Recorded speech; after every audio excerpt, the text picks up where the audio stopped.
හරි පුතේ. සුබ සන්ධ්‍යාවක් ඔයාලට. ඉතින් අද සිකුරාදා 6:08 මේ ටයිම් එකට තමයි ඔයාලගේ 2028 ඉතිහාසය පන්ති පැවැත්වෙන්නේ. හරිද?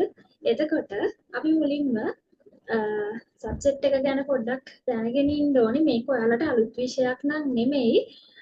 හේතුව 6 වසරේ ඉඳලා 13 වසර. ඒ කියන්නේ දැන් අපි 12 13 ඉගෙන ගන්න ඉන්නේ.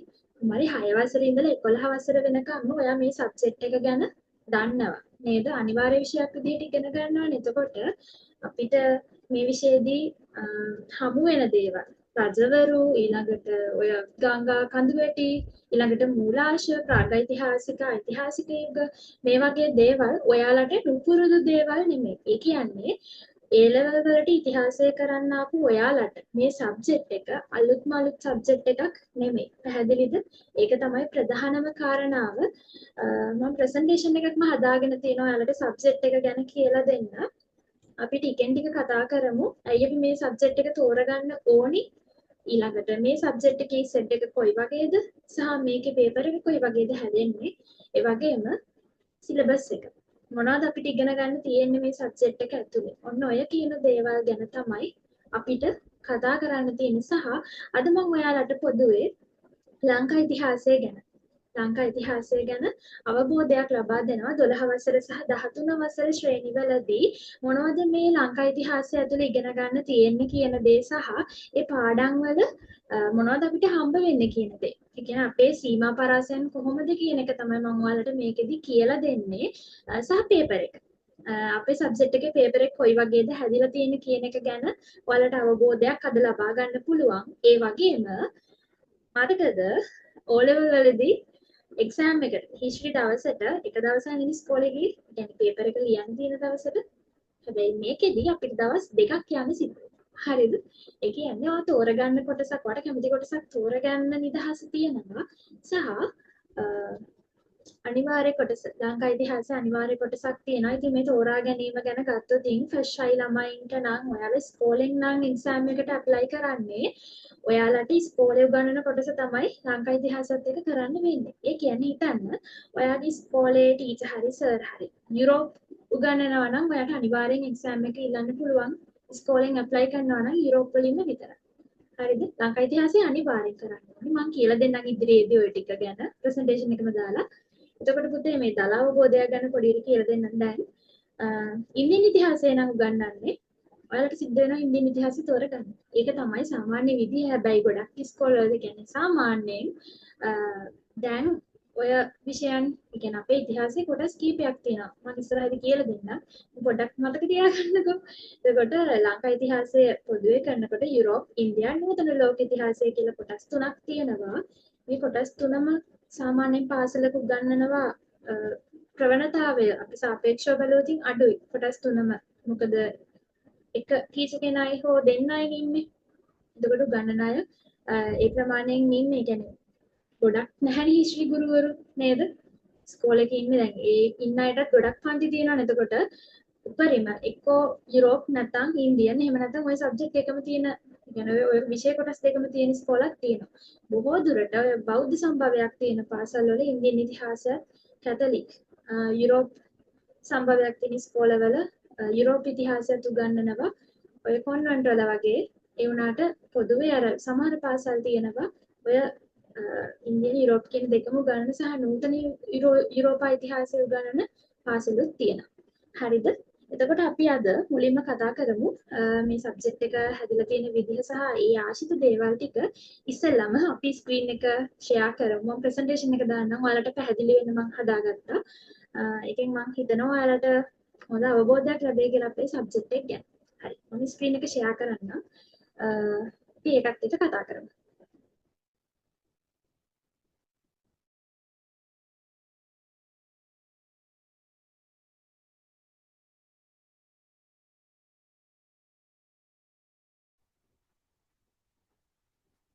හරි. පේනව නේද ස්ක්‍රීන් එක ෂෙයා වෙලා නේද තියෙන්නේ? හරි. එතකොට අපි මුලින්ම කතා කරමු මේ 2028 උසස් පෙළ කියන්නේ මොකක්ද කියලා. එතකොට පුතේ ඔයාලට සාමාන්‍යයෙන් යම්කිසි කාලයක් තියෙනවා විභාගෙට. හරිද? ඒක නිසා ඒක විභාගය ගැන ඒ කියන්නේ අපිට අර තියෙන කාලය ගැන ප්‍රශ්නයක් නැහැ දැනට. නමුත් අපි යම්කිසි වේගයක් පවත්වා ගනිමින් වැඩ ටික කරගෙන යන්න ඕනි. සහ හැම පාඩමක් අවසානයේම මම මේ ටික කියන්නම් තව ඉස්සරහට. හරි. හරි. බලන්න 28 උසස් පෙළ. ඉතින් ඔයාලට මම මෙතනදී වෙනම වෙලාවක් වෙන් කරගත්තේ මේක කාලය ගැන කියන්න.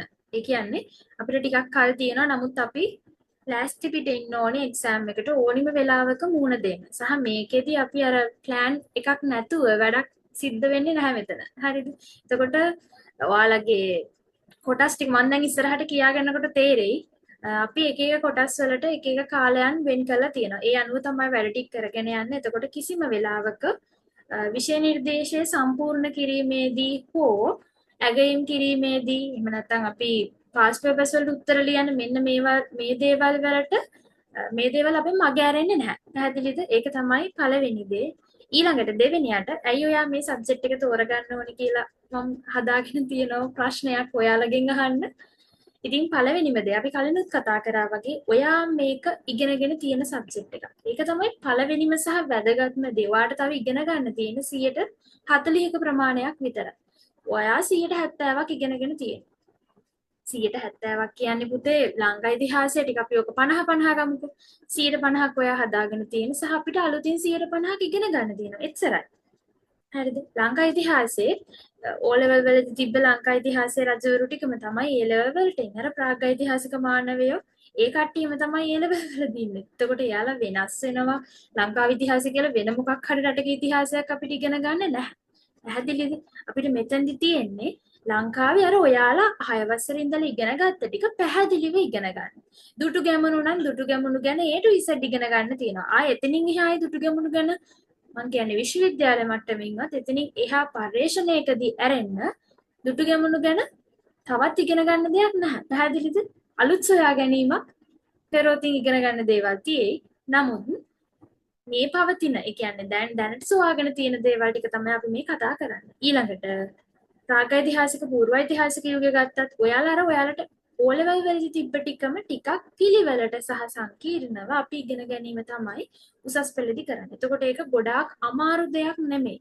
ලේසියෙන්ම ඒකක් ගන්න පුළුවන් හොඳම විෂයක් තමයි මේක. හරිද? ඊළඟට විෂය ස්වරූපය අපි කතා කරමු. වෙනමම ස්ලයිඩ් එකක් තියෙනවා ඒකට. ඉතින් විෂය ස්වරූපයට ඒක අපි පොඩ්ඩක් පැත්තකින් තියලා විභාගය ගැන කතා කරමු. විභාගයට මොනවාද වෙන්නේ? අපි සාමාන්‍යයෙන් O level වලදී නම් ඉතිහාස පේපර් එක ලියන්නේ එක දවසයිනේ ගියේ නේද? හැබැයි මෙතන A level වලදී දවස් දෙකක් යන්න සිද්ධ වෙනවා. හේතුව ලංකා ඉතිහාසය ඔයාට අනිවාර්යයි. ඔයාට තව කැමති එකක් තෝරගන්න පුළුවන්. තෝරගන්න විදිහ අපි බලමු ඊළඟ ස්ලයිඩ් එකෙන්.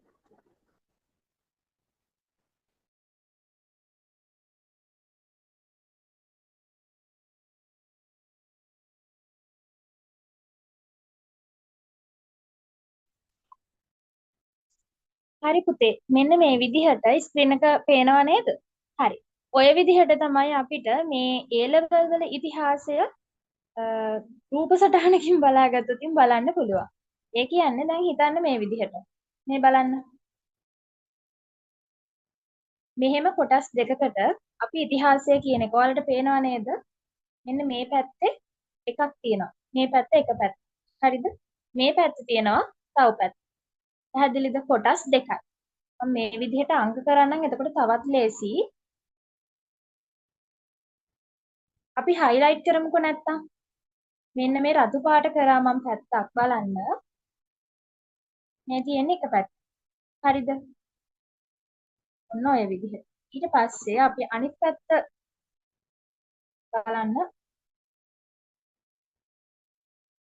මෙහෙම තනි පාටක් කරමුකෝ. දැන් ඔයාලට ස්ක්‍රීන් එක සරලව පේන්නේ කොහොමද? පාට දෙකක් තියෙනව නේද? පිටුව දෙකට බෙදලා තියෙනවානේ. එක පැත්තක් තියෙනවා මේ බලන්න ලංකා ඉතිහාසය. නේද? අනිත් පැත්තේ තියෙනවා තවත් කොටසක්. හැබැයි එයාගේ කොටස් තුනක් තියෙනවා පේනවද? ඉන්දියා ඉතිහාසය, යුරෝපා ඉතිහාසය, නූතන ලෝක ඉතිහාසය කියලා. ওই විදිහට තමයි තියෙන්නේ. ඉතින් ඔයාලට එක්සෑම් එකේදී අර අපි O level කාලේ පළවෙනි කොටස දෙවෙනි කොටස ලිව්වා වගේ මේකෙදී දවස් දෙකක් යන්න ඕන. ඉතිහාසය වලට නම් එක දවසයිනේ ගියේ නේද O level වලට. හැබැයි A level වලදී දවස් දෙකක් යන්න ඕනේ. ඒ කියන්නේ පුතේ අපිට පේපර්ස් දෙකකට මුහුණ දෙන්න සිද්ධ වෙනවා. ඒ පේපර්ස් දෙකක් කිව්වට ඉතින් ඒක හරි අමාරු පේපර් එකක් නෙමෙයි. රචනා ප්‍රශ්න 3යි ලියන්න තියෙන්නේ. පැහැදිලිද? ඒක තවත් පාස්. අපේම ඇතැම් විෂයන් තියෙනවා. ඒවා රචනා ප්‍රශ්න ගණනාවක් ලියන්න තියෙනවා. හැබැයි මේ විෂය ඇතුළේදී රචනා ප්‍රශ්න 3යි ලියන්න ඕනේ. පැහැදිලිද? ඒක වැදගත්ම දෙයක්. ඒකත් ඔයාලට කැමති 3ක් තෝරගෙන ලියන්න පූර්ණ අයිතිය දීලා තියෙනවා. හරිද? අනිවාර්යෙන් තෝරගන්න කියන්නේ 12 වසරෙන් එක ප්‍රශ්නයකුයි 13 වසරෙන් එක ප්‍රශ්නයකුයි තෝරගෙන ඉතුරු ප්‍රශ්නේ ඔයාලට කැමති එකක් ලියන්න පුළුවන්. පැහැදිලි. ඉතින් 12 වසරෙන් තෝරගන්න එකත් පාඩම් ගණනාවක් තියෙනවා 12 වසරටත්. ඉතින් ඒ 12 වසරෙන් තෝරගන්න ප්‍රශ්නෙත් ඔයාලා කැමති එකක් තෝරගන්න ඔයාලට නිදහස තියෙනවා. 13 වසරෙනුත් එහෙම. එහෙම ටිකකුත් තියෙනවා. අපි කතා කරමු පේපර් එක ගැන කතා කරනකොට ඒ ගැන. දැන් බලන්නකො සබ්ජෙක්ට් එක කොහොමද හැදිලා තියෙන්නේ කියලා දැන් පැහැදිලිද? ඉතිහාසය ලංකා ඉතිහාසය කියලා අපිට එක පේපර් එකක් කරන්න සිද්ධ වෙනවා. ඒ පේපර් එක හැමෝම අනිවාර්යයෙන්ම ලියන්න ඕනේ. පැහැදිලිද? ඒ කියන්නේ අපි පොදුවේ ලංකාවේ ඉන්න මිනිස්සු විදිහට ලංකා ඉතිහාසය ඉගෙන ගන්න ඕනේ. ඊළඟට දෙවෙනි පැත්තෙන් ඔයාට තෝරගන්න අවස්ථාව දෙන්න. බලන්න. තෝරගන්න අවස්ථාව දෙනවා කියන්නේ මෙන්න මෙහෙමයි පුතේ. එකක් තියෙනවා ඉන්දියා ඉතිහාසය කියලා. ඔයා කැමති නම් ලංකා ඉතිහාසයත් එක්ක ඔයාට පුළුවන් ඉන්දියා ඉතිහාසය කරන්න. හරිද? එහෙම නැත්නම් ඉන්දියා ඉතිහාසයට කැමති නැත්නම් ඔයාට පුළුවන් යුරෝපා කරන්න. හරිද? යුරෝපා ඉතිහාසය කරන්න පුළුවන්. ඒකටත් කැමති නැත්නම් මේ නූතන ලෝක ඉතිහාසය කරන්න පුළුවන්. හරිද? පැහැදිලිද කතාව? තුනම කරන්න ඕනේ නැහැ. කලබල වෙන්න එපා. ලංකා ඉතිහාසයත් එක්ක ඔයා මේ කියන කොටස් තුනෙන් එකක් තමයි තෝරගන්න ඕනේ. ලංකා ඉතිහාසය තෝරගන්නවා, එක්කෝ ඉන්දියා ඉතිහාසයයි තෝරගන්න. හරිද? එහෙම නැත්නම් යුරෝප ගන්න. එහෙම නැත්නම් නූතන ලෝක ඉතිහාසය ගන්න. පැහැදිලිද? හරි නේද? අනිවාර්යෙන් ලංකා ඉතිහාසය ගන්නවා. ඊළඟට මෙන්න මේ කොටස් තුනෙන් එකක් ඔයා තෝරගන්න ඕනේ. වැඩියෙන් ඉන්දියාවට කැමති නම් අපේ අසල්වාසී රට නිසා ඉන්දියා ඉතිහාසය තෝරගන්නවා. යුරෝපා ඉතිහාසය අපි පොළවවලදී ඉගෙන ගන්න ඕනේ නේද? ප්‍රංශ විප්ලවය, ඇමරිකන් විප්ලවය නේද? ඔයව ගැන තියෙනවානේ. ඉතින් යුරෝපා ඉතිහාසයත් හොඳයි. නූතන ලෝක ඉතිහාසය කියලා තියෙනවා. ඒකෙත් ඔයාලා දන්නේ නැති අමුතු දේවල් නැහැ. අහලා තියෙන දේවල් තමයි තියෙන්නේ. පුතේ මේවා තෝරගන්නේ ගද්දි තව දෙයක් බලන්න ඕනේ. මොකද්ද? ඔයාලා ෆස්ට් ෂයි එක ඉස්කෝලෙන් ඒ කියන්නේ ඔයාලා ඉස්කෝලෙන් දාලා තියෙනවා නම් ෆස්ට් ෂයි එක එක්සෑම් එකට ඔයාට කරන්න පුළුවන් ඔයා කැමති දේ නෙමෙයි ඉස්කෝලේ තියෙන කොටස. හරිද? ඒ කියන්නේ සමහර ඉස්කෝලවල ඔය බෞද්ධ සම්භවයක් තියෙන ගොඩක් පාසල්වල ඉන්දියා ඉතිහාසය තමයි උගන්වන්නේ. හරිද? එතකොට කැතලික් නැත්නම් ක්‍රිස්තියානි සම්භවයක් තියෙන ඉස්කෝලවල යුරෝපා ඉතිහාසය උගන්වන අවස්ථා, ඒ කියන්නේ ගොඩක් එහෙම අර කොන්වෙන්ට් වල එහෙම උගන්වනවා. හරිද? සමහර පාසල් තියෙනවා මේ කොටස් දෙකම උගන්වන. ඉතින් ඔයාලා යන දැන් මේ වෙනකොට ඉස්කෝලේ යන ඒ ඉස්කෝලේ උගන්වන කොටස තමයි දැන් ඒ ඉස්කෝලේ උගන්වන්නේ ඉන්දියා නම් ඔයා යුරෝප් වලට ආසනා කියලා ඔයාට යුරෝප් කරන්න දෙන්නේ නැහැ. එහෙම තමයි මම දන්න විදිහට. හරිද? එතකොට ප්‍රයිවට් දාන ළමයින්ට එක්සෑම් එකේදී ඒක ප්‍රශ්නයක් වෙන්නේ නැහැ. ඉස්කෝලෙන් දැම්මොත් තමයි ඉස්කෝලේ උගන්වන, ඒ කියන්නේ ඉස්කෝලේ වලගේ ටීචර් හරි සර් හරි ඉන්දියන් නම් උගන්වන්නේ ඔයාට ඉන්දියන් කරන්න සිද්ධ වෙනවා. පැහැදිලිද? යුරෝපා නම් කරන්නේ යුරෝපා කරන්න සිද්ධ වෙනවා. සමහර පාසල් වල අවසර දෙනවා එහෙම ප්‍රශ්නයක් නැහැ කැමති එකක් කරන්න කියලා. හැබැයි සමහර පාසල් වල විතරයි. ගොඩක් ඉස්කෝලවල අර උගන්වන දේ තමයි, ඒ කියන්නේ පොදුවේ යාළු උගන්වන දේ තමයි ඔයාලට කරන්න වෙන්නේ. පැහැදිලිද? ඔය මොක කරත් ලකුණු 100න් තමයි ඔක්කොටම උත්තර, ඒ කියන්නේ හැම උත්තරයක්ම ලකුණු 100න් තමයි ඔයාලට ලකුණු දෙන්නේ අන්තිමට. ඉන්දියන් කරත්, යුරෝප් කරත්, නූතන ලෝක ඉතිහාසය කරත් ලකුණු 100න් තමයි ඔක්කොටම ලකුණු ලැබෙන්නේ. සහ මේ ලංකා ඉතිහාසයේ කොටස අනිවාර්යයි. පැහැදිලිද කතන්දරේ? හරි. ප්‍රයිවට් ළමයින්ට ඔය කිසි ප්‍රශ්නයක් නැහැ. ඔයාලට ඉන්දියන් ඉතිහාසයට ආසයි තුනත් ඉන්දියන් ඉතිහාසය කරන්න පුළුවන්. යුරෝපා ආසයි වුණත් යුරෝපා කරන්න පුළුවන්. නූතන ලෝක ඉතිහාසයට ආසයි නම් ඒකත් කරන්න පුළුවන්. පැහැදිලිද? එතකොට අපි එක්සෑම් එකට ඉල්ලනකොට ඒ කියන්නේ ඇඩ්මිෂන් වලදී මේක අනිවාර්යෙන් මෙහෙම අංක 3ක් යටතේ තමයි එන්නේ. ඒ කියන්නේ ලංකා ඉතිහාසය කියලා කොටසක් එන්නේ නැහැ ඇඩ්මිෂන් එකට දාගන්න. එතන අහන්නේ මේ ඔයා ඉන්දියන්ද යුරෝප්ද නූතන ලෝක ඉතිහාසයද කරන්න කියලා තමයි ඒකදී අහන්නේ. අපි ඒව ගැන කතා කරමු හැමදාම දැනුවත් කිරීම කරනවා ඒක ගැන. දැන් ඉතින් ඔයාලට කැමති කොටසක් තෝරගන්න පුළුවන්. කියන්නේ අයිඩියා එකක් ගන්න. මම මේ කොටස් තුන ගැනම ඔයාලට පළවෙනි පාඩමේ කියන ඔයාලට අවබෝධයක් ගන්න ළමයි. හරිද? රෙකෝඩින් අප්ලෝඩ් කරලා තියන්නම්. ඉන්දියන් ඉතිහාසයේ පළවෙනි පාඩමේ කොටසක් සහ යුරෝපා ඉතිහාසයේ පළවෙනි පාඩමේ කොටසක්, නූතන ලෝක ඉතිහාසයේ පළවෙනි පාඩමේ කොටසක්, ලංකා ඉතිහාසයේ කොහොමත් හැමෝම අනිවාර්යෙන් කරන්න ඕනේ.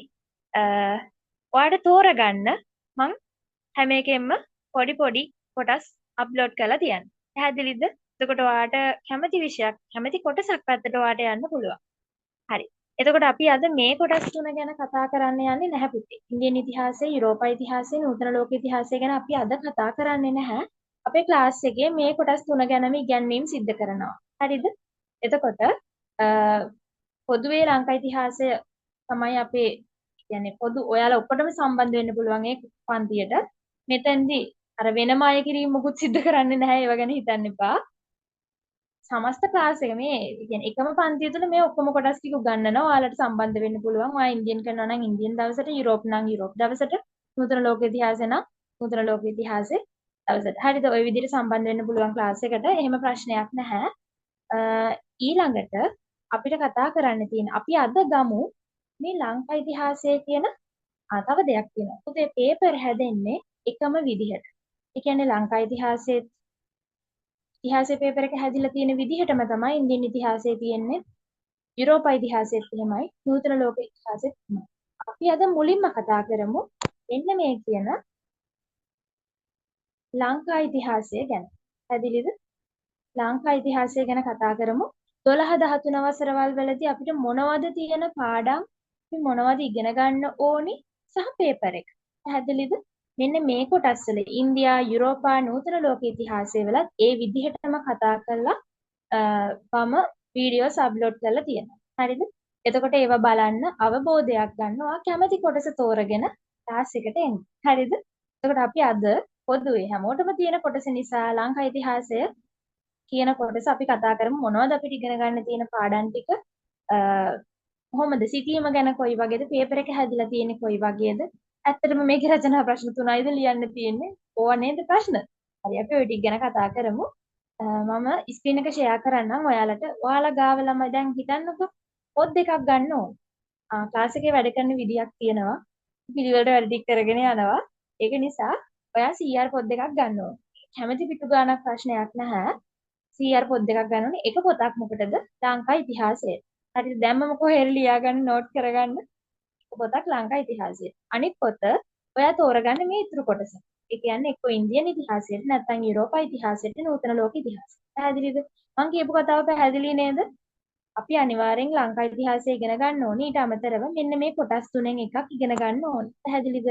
පොත් දෙකක් ගන්න කියන්නේ ඒකයි. හරි. එතකොට අපි අද කතා කරන්නේ ලංකා ඉතිහාසය ගැන. හරිද? අපි යමු පාඩම් වල මාතෘකා ටිකට. මුලින්ම මාතෘකාව දාගන්න 12 ශ්‍රේණිය විෂය නිර්දේශනය.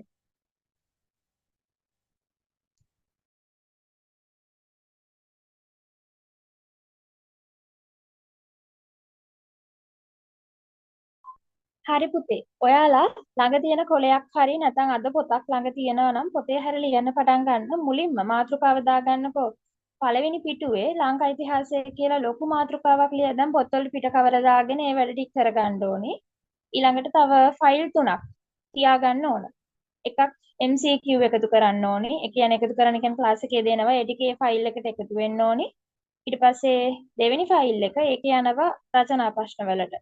ওই රචනා ප්‍රශ්න හැම පාඩමක් ඉවර වෙනකොටම රචනා ප්‍රශ්න අනිවාර්යෙන් දෙනවා. ඊළඟට MCQත් ඒ විදිහට කතා කරනවා. නිකම්ම පාඩම කතා කරලා ඉවර කරලා ඊළඟ පාඩමකට යන තියරි එකක් ක්ලාස් එකේ නැහැ. පැහැදිලිද? සෑහෙන වැඩ ප්‍රමාණයක් කරන්න තියෙනවා. ඒකේ ප්‍රතිඵලය මොකද්ද? ඔයාලට උසස් මට්ටමේ ඒ එකක්. ඒක පුතේ මං කොයිම වෙලාවකවත් කියන්නේ ඒක 75 සීමාවේ තියාගන්න කියලා. ඔයාට 75 එකක් ගන්න ඕනේ නම් පුතේ 85 තමයි ඔයාගේ ටාගට් එක වෙන්න ඕනේ. හරිද? 75 මම ඒකක් ගන්නවා ඒක දෙන්නේ 75න් කියන කතන්දරේ හරි. නමුත් 75 බලාගෙන ඉඳලා අපි 75 සීමාවට එනකන් විතරක් වැඩ කරොතින් අපිට පුතේ සමහර විට ලොකු අවදානමක් ගන්න සිද්ධ වෙනවා. හේතුව ඔයා 75කට විතරක් ලෑස්ති වුණොත් B එකෙන් එහෙමත් නැත්නම් මොකක් හරි අවාසනාවකට ඒක 100කින් කෙලවර වෙන්නත් පුළුවන්. හරිද? ඒක නිසා අපි අවදානමක් ගන්නේ නැතුව අද ඉඳලා පළවෙනි දවසේ ඉඳලම හිතා ගන්න ඕනි දේ මම ඒකක් ගන්නවා ඒ එක 75 සීමාවේ ඒ එකක් නෙමෙයි 85 පන්නන ඒකක් කියලා. පැහැදිලිද? ඔයා 75ටම ලෑස්ති වෙලා ගියොතින් 74 ඒ කියන්නේ 74ක් ආවොතින් ඔයාගේ රිසල්ට් එක එක ලකුණයිනේ මදි ඒකට එනකොට එන්නේ B එකක්. පැහැදිලිද? ඉතින් 73 72 ආවත් එහෙමයි. ඒ නිසා අවදානමක් ගන්න ඕනි නැහැ. 85න් පන්නනවා. 85න් උඩ එනවා කියන්නේ 86, 87. ඉතින් 87ක් එනවා කියලා 85 පන්නනවා කියලා හිතන්නකෝ. 84 ආවත් ඒක එනවා. 83 ආවත් ඒක එනවා. 82 ආවත් 81 ආවත් ඔක 76ට බැස්සත් ඒ එක එනවා. පැහැදිලිද? ඒකයි මම කියන්නේ අවදානමක් ගන්න එපා ජීවිතේට කිසිම වෙලාවකදී සබ්ජෙක්ට් වලදී විතරක් නෙමෙයි. අපි ලෑස්ති වෙන්න ඕනේ අවදානම් වලට හරි තියාම මූණ දෙන්න. ඒක නිසා 75 ඒක හිතේ තියාගන්න එපා. මෙන්න මේ 75 කතාව නැහැ. අපි ටාගට් කරන්නේ කොහෙටද? 85ක් පන්නන්න. පැහැදිලිද? එතකොට ඔයාට ඒ එක ගැන මම කියන්නේ මේක සබ්ජෙක්ට් තුනටම පොදුවේ. ඒ එක ගැන කිසිම බය වෙන්න දෙයක් නැහැ. පැහැදිලිද? මම ඕකට පොඩි කතාවක් කියලා පටන් ගන්නම්. හිතන්නකෝ අපි පොළවේ ඉන්නවා. හරිද? අපි පොළවේ හිටගෙන ඉන්නවා. දැන් ලස්සන චිත්‍ර රූපයක් මවා ගන්න හොඳේ. හරි. අපි පොළවේ හිටගෙන ඉන්නවා. එතකොට අපි අපේ ටාගට් එක තමයි හඳට ගලක් ගහන එක. හරිද? ඒක මේ පුතේ මේක මේ විද්‍යාත්මක පැත්තෙන් ගන්න එපා. මේක ඔයාගේ අරමුණ සහ එහි ප්‍රබලත්වය ගැන කියන්න තමයි මේ මම උදාහරණේ මටත් මේක මට මේක කියපු එක. ඒ කියන්නේ මමත් මේ කතාව අහපු එක. හරිද? එහෙම කියලා ඒ කියන්නේ කතාව මම අහලා මම මගේ ජීවිතේටත් ලොකු පාඩමක් ඉගෙන ගත්තා. අපි කිසිම අවදානමකට ලෑස්ති නොවි ඉන්න හොඳ නෑ කියන එක. පැහැදිලිද? විභාගවලදී සහ ජීවිතේදී අපි යම්කිසි දෙයකින් අපිට පරාජයක් හරි දරුණු පරාජයක් හරි අපිට මොකක් හරි හිතන්නකෝ අපි බලාගෙන ඉන්න දෙයක් ඒ කියන්නේ අපි බලාපොරොත්තු නොවන දෙයක් වෙන්න තියෙනවා කියලා අපේ යටිහිත වගේ කියනවා නම් අපි ඒකට කල් තියාම ලෑස්ති වෙන්න ඕනේ. එතකොට ඒකේ දුකක් නැහැනේ. නේද? එක්සෑම් එකකට උනත් හිතන්නකෝ අපි දන්නවා අපිට මේකට ඒකක් ගන්න නම් අමාරුයි කියලා. හැබැයි ඒකක් ගන්න අමාරුයි කියලා අපි ඔක අතෑරලා හරියනවද? බැරි වුණාට කමක් නැහැ අපි try කරන්න ඕනේ. මොකද ඒක නැති වුණොත් B එක තියෙනවා. ඒකත් හොඳ රිසල්ට් එකක්. හරිද? ඒක නිසා අපි අවදානමක් ගන්න හොඳ නැහැ කිසිම අවස්ථාවක. ඉතින් මේ කතාව කියන්නේ අන්න එහෙම දෙයක්. කතාව අහලා ඉන්නකෝ ඉස්සෙල්ලා. කතන්දර ගොඩක් තියෙනවා ඉතිහාසයේ විෂය ඇතුලේ අපිට සෑහෙන කාලයක් කතන්දර අහන්න පුළුවන් මේ සබ්ජෙක්ට් එක ඇතුලේ. ඇත්තටම ඔයාලා O level වලදී සමහර දේවල් පොඩියටනේ අහන්නේ නේද? පොඩි ඔය වලගම්බ රජතුමා ගැන එහෙම හරියට දන්නේ නැහැ ඕගොල්ලෝ. දුටුගැමුණු රජතුමා ගැන හරියට දන්නේ නැහැ. දුටුගැමුණු රජතුමාගේ තාත්තා මොන වගේ ශ්‍රේෂ්ඨ චරිතයක්ද කියලා අපි දන්නේ නැහැ. අපිට ඕවා හම්බ වෙන්නේ පුතේ A level වලදී. පැහැදිලිද? මේ රජ කතාවල තියෙන දේවල් නිකන් අපිට මේ නූතන තාක්ෂණික යුගයට ඕවා ඕනේ නැහැ කියලා කිව්වට ඉතිහාසය ඇතුලේ සෑහෙන්න දියුණු තාක්ෂණයක් තිබිලා තියෙනවා. පැහැදිලිද? එතකොට ඒ දේවල් ඉතිහාසයේ තමයි වර්තමානයේදී සහ අනාගතයේදී අපිට ඔය නැවත නැවතත් විවිධාකාර ස්වරූප වලින් දැක ගන්න ලැබෙන්නේ. පැහැදිලිද?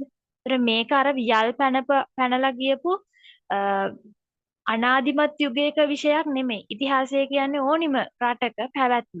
ඉතිහාසයක් නැති රටක් නැහැ. සහ එහෙම ඒ කියන්නේ ඉතිහාසයෙන් බැහැර වෙන්න කිසිම කෙනෙක්ට හැකියාවක් ලැබෙන්නේ නැහැ. ඕනිම දෙයක මොකක් හරි වස්තුවක් නැත්නම් මොකක් හරි භාණ්ඩයක් ද්‍රව්‍යයක් කියලා හිතන්නකෝ. මේ ඕනිම දෙයක ඉතිහාසයක් තියෙනවා. ඕනි පුද්ගලයෙක්ට ඉතිහාසයක් තියෙනවා. නේද? එතකොට මේක මිනිස්සුන්ගෙන් නූතන තාක්ෂණය නෙමෙයි කිසිම දෙයක්.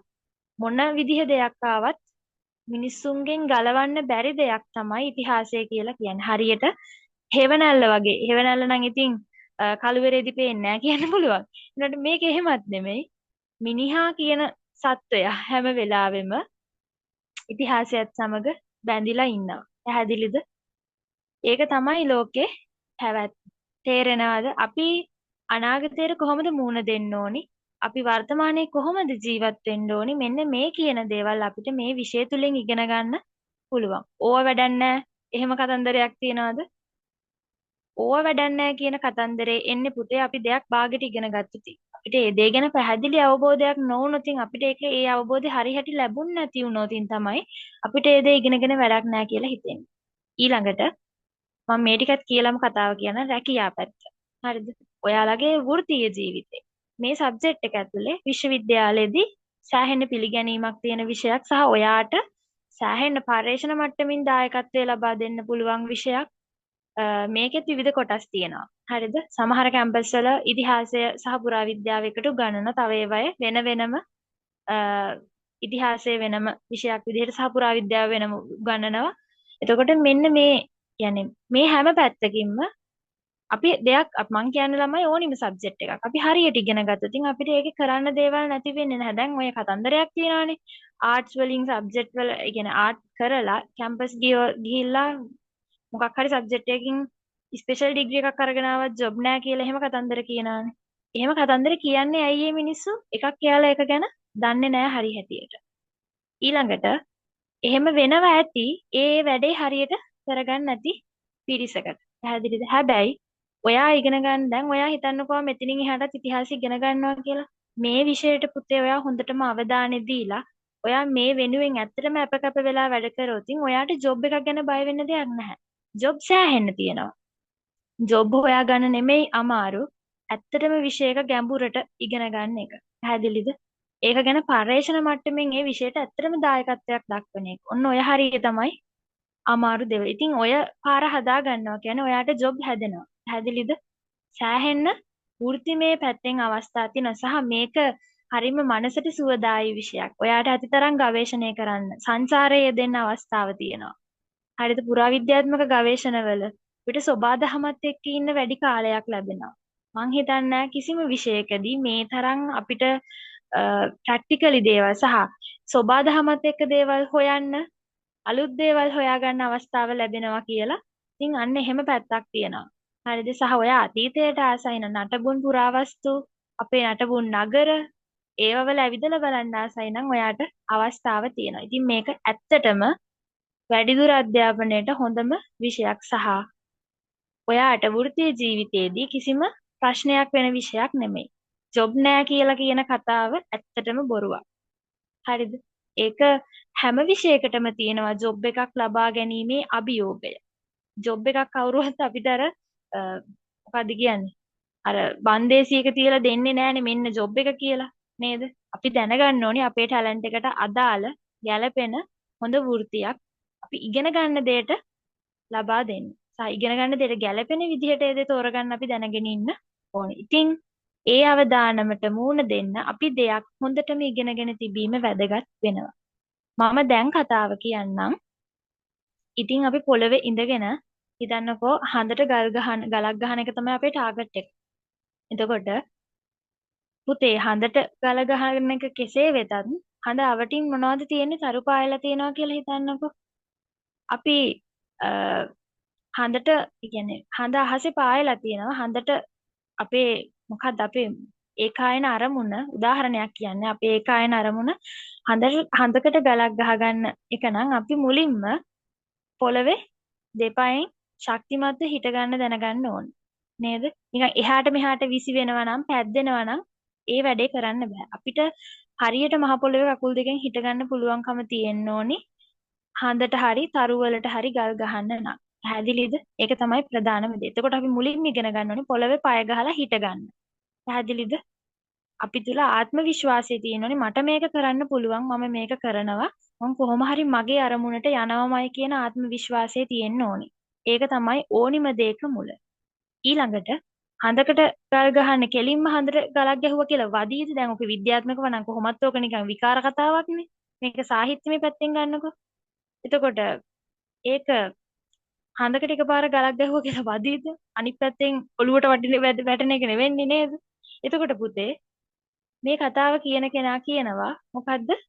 හඳට ගල් ගහන්න කලින් තරු වලට වදින්න ගලක් ගහන්න උත්සාහ කරන්න කියලා. හරිද? මොකද තරු වලට ගලක් ගැහුවොත් තරු වලට වදිනවනේ. ඒ කියන්නේ අපි යම් තාක් හඳට ආසන්න දුරකට ඇවිල්ලා නේ තියෙන්නේ. එතකොට අපේ අරමුණ තමයි හඳ.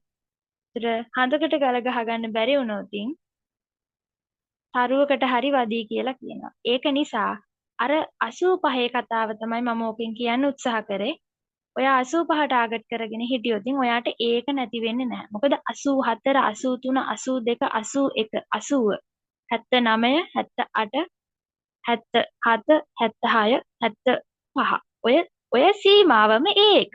හැබැයි ඔයා හිතන්න 75 සීමාව ගැන තමයි හිතාගෙන ඉන්නේ ලොකුවට. මම මේ එකක් ගන්නවා මට 76ක් තියෙනවා දැන් ඇතිනේ කියලා නවත්තලා දානවා. ඒකෙදි මොකද්ද වෙන්නේ? වෙන්න ඕන නරකම දේ මොකද්ද? 74. ඒ කියන්නේ B එක. ඉතින් එහෙම අවදානමක් මොකටද ජීවිතේට ගන්නෙ? ඒක නිසා හොඳම දේ 85 ටාගට් කරගන්න. හරිද? සබ්ජෙක්ට් තුනටම 85න් උඩ ගන්නවමයි කියලා හිතන්න හොඳ ඉසඩ් එකක් හැදෙනවා. ඉසඩ් එක ගැන කතා කරද්දි සබ්ජෙක්ට් එකේ අපේ සබ්ජෙක්ට් එකේ ඉතිහාසය කියන සබ්ජෙක්ට් එකේ ඉසඩ් එක ගොඩක් ඉහළ මට්ටමක තියෙනවා. ලෝ ෆැකල්ටි යන ලෝ කොලෙජ් යන ගොඩක් ළමයින්ගේ රිසල්ට් අතර ඔය හිස්ටරි කියන විෂය තියෙනවා. පැහැදිලිද? ඔයාලට චෙක් කරන්න පුළුවන් ලංකාවේ අයිලන්ඩ් රෑන්ක් ගන්න ළමයින්ගේ ජනප්‍රියම විෂයක් තමයි ඉතිහාසය කියලා කියන්නේ. මේ සබ්ජෙක්ට් එක තෝරා ගැනීම පිළිබඳව කවදාවත් අර අපි කියන්නේ පසුතැවීමක් සිද්ධ වෙන්නේ නැහැ. මොකද ඉහළ ඉසඩ් අගයක් තියෙනවා. ඉහළ ඉසඩ් අගයක් තියෙනවා. සමහරු ඉසඩ් එක ගැන කියන්නේ නැහැ. සමහර අය කියනවා. කොහොම නමුත් ඔයාලට ඉසඩ් එක ගැන ප්‍රශ්න මමත් ඉසඩ් එක පිළිගන්න කෙනෙක් නෙමෙයි ළමයි. පොදුවේ මම පිළිගන්නේ නැහැ. නමුත් ඔයාලා ඉසඩ් එක ගැන හිතනවනේ. ඒක නිසා ඒ ඉසඩ් එක ගැන හිතනවා නම් ඒක ගැන ප්‍රශ්නයක් තියාගන්න එපා. මේ සබ්ජෙක්ට් එකේ ඉසඩ් එක ඉහළයි. හැබැයි මගේ පොදු අදහස ළමයෙක් මොනම හරි ළමයෙක් 85 පන්නල විෂයන් තුනට ගන්නවා කියන්නේ එයා මොන සබ්ජෙක්ට් තුන කරත් එයාට හොඳ රෑන්ක් එකකට එන්න අනිවාර්යෙන් පුළුවන්. හරිද? විෂයන් ගැන එක කතන්දර තියෙනවා. හරිද? ඒ කතන්දර අපිට අදාළ නැහැ. අපි කැමති විෂයන් තුනක් තෝරගෙන ඒ විෂයන් තුනේ 85 පන්නනවා. කැම්පස් එන්න පුළුවන්. ඔයා විද්‍යාපීඨය යන්න හිතනවා නම් යන්න පුළුවන්. හරිද? 85 පන්නන එක විතරයි කරන්න ඕනේ. ඒක ඉසඩ් එකක් තියනවාද ඉසඩ් එකක් නැද්ද ඕවා හිතන්න ඕනේ දේවල් නෙමෙයි. දැන් ඉසඩ් එකක් නැද්ද කියලා බය වෙනවනේ හිස්ටරි වලට. නේද? එහෙම එකක් නැහැ. හිස්ටරි වල ඉසඩ් එක ඉහළම අගයක් තියෙනවා පුතේ. හරිද? ඒක ගැන කිසිම වෙලාවක ප්‍රශ්නයක් තියාගන්න එපා. ඉසඩ් එක ඉහළ සබ්ජෙක්ට් අතර හිස්ටරි තියෙනවා. හරිද? දැන් පැහැදිලි කිරීම ටික. තව මොනවා හරි නොතේරෙන පැත්තක් තියනවාද? මං කියපු කතන්දරේ මතක තියාගන්න. හරිද? ඒ කියන්නේ හඳට ගල් ගහන්න කලින් කියන්නේ තරුවක් නම් ඔයාගේ අරමුණ. හරිද? ඔයාගේ අරමුණ හඳ ප්‍රධාන වශයෙන්. හැබැයි ඊට කලින් තරු තියෙනවනේ හාසේ නේද? එතකොට ඔයා මුලින් ඉගෙන ගන්න ඕනේ තරුවකට හරි වදින්න ගලක් ගහන එක. මොකද ඒ ගල කවදා හරි ගිහිල්ලා හඳේ වදින්න ඉඩ කඩ තියෙනවා. හැබැයි ඔයා ඔය ඔක්කොටම කලින් අර පොළවේ හයියට හිටගෙන හිටියේ නැත්තම් දුර්වලයි. කිසිම දෙයක් හොඳ විදිහට සිද්ධ වෙන්නේ නැහැ. පැහැදිලිද? ඒක නිසා අපි මුලින්ම අපි ගාව ආත්ම විශ්වාසය හදා ගන්න ඕනේ. මම කොහොම හරි ඒ ලෙවල් ගොඩ දා ගන්නවා. කැම්පස් යනවා නම් කැම්පස් යනවා. විද්‍යාපීඨ යනවා නම් විද්‍යාපීඨ යනවා. එහෙමත් නැත්නම් ඔයා වෙනත් ඔයා කැමති ශේෂ්ත්‍ර ඇතිනේ. ඒවට සුදුසුකම් විදිහට ඒ ලෙවල් කරන්න ඉන්න ළමයි ඉන්නවනේ. ඉතින් එන්නේ ඒ දේවල් වලට ගැලපෙන හොඳ සුදුසුකම් ටික හදා ගන්න. ඔන්න ඔය ආත්ම විශ්වාසය ඒ ලෙවල් පටන් ගන්න කලින්ම ඔයාට තියෙන්න ඕනේ. නැත්තම් පුතේ අර මේ ඉන්නම් වාලේ නැත්නම් අර කරන්නම් වාලේ හිස්ටරි කරෝතින් හරි ඕනිම සබ්ජෙක්ට් එකක් එහෙමයි. හරිද? කරන්නම් වාලේ කරෝතින් ලොකු විනාශයක් වෙනවා. මේක අතරමැද එපා වෙලා හරිද? ඒක නිසා ඒ අවදානම ගන්න එපා. ඔයා දැන් ඉඳලම ලෑස්ති වෙන්න. පැහැදිලිද කතන්දරේ? හරි. අපි යන් 12 වසරේ ඉතිහාසයට මොනවද ඉගෙන ගන්න තියෙන්නේ කියලා බලන්න. එතකොට හරිද දැන් මාතෘකාව දාලා තියෙන ලංකා ඉතිහාසය කියලා? හරි. ලංකා ඉතිහාසය කියලා මාතෘකාව දාගන්න. ඊළඟට රූල් දෙකක් ගානේ අරින්න ඕනි දැන්. ඒ කියන්නේ පළවෙනි රූල් ලියන්නේ ඉතිහාසයේ හැඳින්වීම කියලා. ඉතිහාසයේ හැඳින්වීම කියලා ලියලා රූල් දෙකක් අරින්න ඕනි. රූල් දෙකක් ඇරලා අවකාශය කියන පාඩම ලියාගන්න. මේ තියෙන පාඩම් ටික. 12 වසරට ඔයාලට පාඩම් 6යි තියෙන්නේ. හරිද? මම දැන් ඔයාලට මේ පාඩම් ඔක්කොම ගැන කෙටියෙන් කියලා දෙනවා මොනවද අපිට ඉගෙන ගන්න තියෙන්නේ කියලා. ඉස්සෙල්ලා මාතෘකාව දාගන්න ඉතිහාසයේ හැඳින්වීම කියලා. හරි. දැන් රූල් දෙක ගන්න ඉඩ තියන්නත් ඕනි. හරිද? ඉතිහාසයේ හැඳින්වීම රූල් දෙකක් ඉඩ තිබ්බා අවකාශය කියලා ලිව්වා. දෙවෙනි පාඩම අන්න ඉඩ තිබ්බා. මූලාංශ විභාගය කියලා ලිව්වා. ඉඩ තිබ්බ රූල් දෙකක්. එහෙම ලියන්න ඕනේ. හරි. අපි විනාඩි 5ක් දෙන්නම්. ටක් ගාලා ලියලා ඉවර කරන්න.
හරි නේද?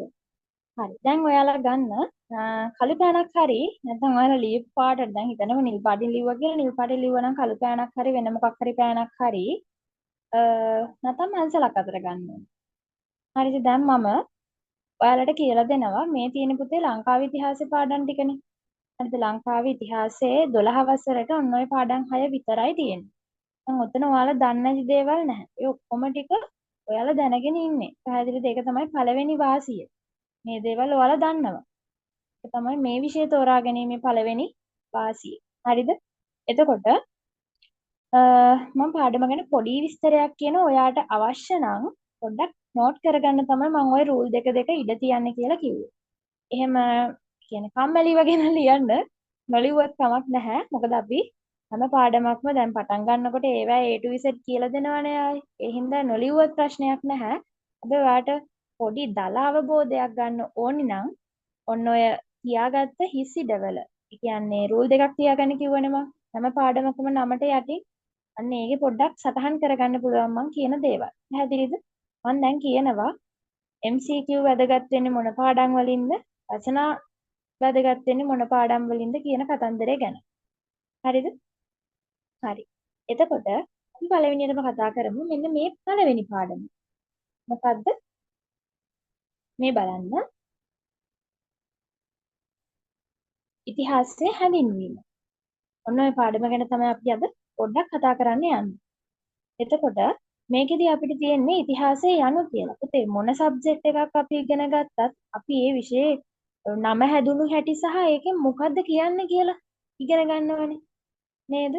දේශපාලන විද්‍යාවද ඊළඟට ආර්ථික විද්‍යාවද සිංහලද භූගෝල විද්‍යාවද ඔය ඕනෙම විෂයක ඒ නම හැදිච්ච විදිහ ගැන ඒක මොන භාෂාවෙන් බිඳුණු වචනයක්ද කියන එක ගැන අපි ඉගෙන ගන්න ඕනේ. පැහැදිලිද? ඉතිහාසයේදීත් ඉතින් එහෙම තමයි. ඉතිහාසයේදීත් අපි මේ වචනේ කොහෙන්ද ආවේ කියන එක ගැන අපිට පොඩි අවබෝධයක් තියෙන්න ඕනේ. හරිද? එතකොට ඉතිහාසය කියන වචනේ නම් හැදෙන්නේ ඉති ආහ කියන වචනේ. හරිද? ඉති ආහ කියන වචනයෙන් තමයි ඉතිහාස කියන වචනේ හැදෙන්නේ. එතකොට ඒ වචනේ හැදෙන්නේ අපේ මාතෘ භාෂාවලින් පාලි සංස්කෘත කියලා අහලා තියෙනව නේද? පාලි සංස්කෘත භාෂාවලින් අපේ සිංහල භාෂාවට ගොඩක් සිංහල භාෂාව හැදිලා තියෙන සුපෝෂණය වෙලා තියෙන්නේ නේද? එතකොට වෙනත් සාධකත් බලපාලා තියෙනවා සිංහල භාෂාව හැදෙන්න. නමුත් අපි ප්‍රධාන වශයෙන් කියන්නේ පාලි සංස්කෘත වල බලපෑම තියෙනවා. ඒවා තමයි අපේ මව් භාෂාවන් කියලා. නේද? මේ ඉතිහාසය කියන වචනේ ඉතිහාස කියන වචනේ ඕක මව් භාෂාවලින් තියෙන්නේ කොහොමද? ඉති ආහ කියලා. කොහොමද? මෙන්න මේ විදිහට බලන්න.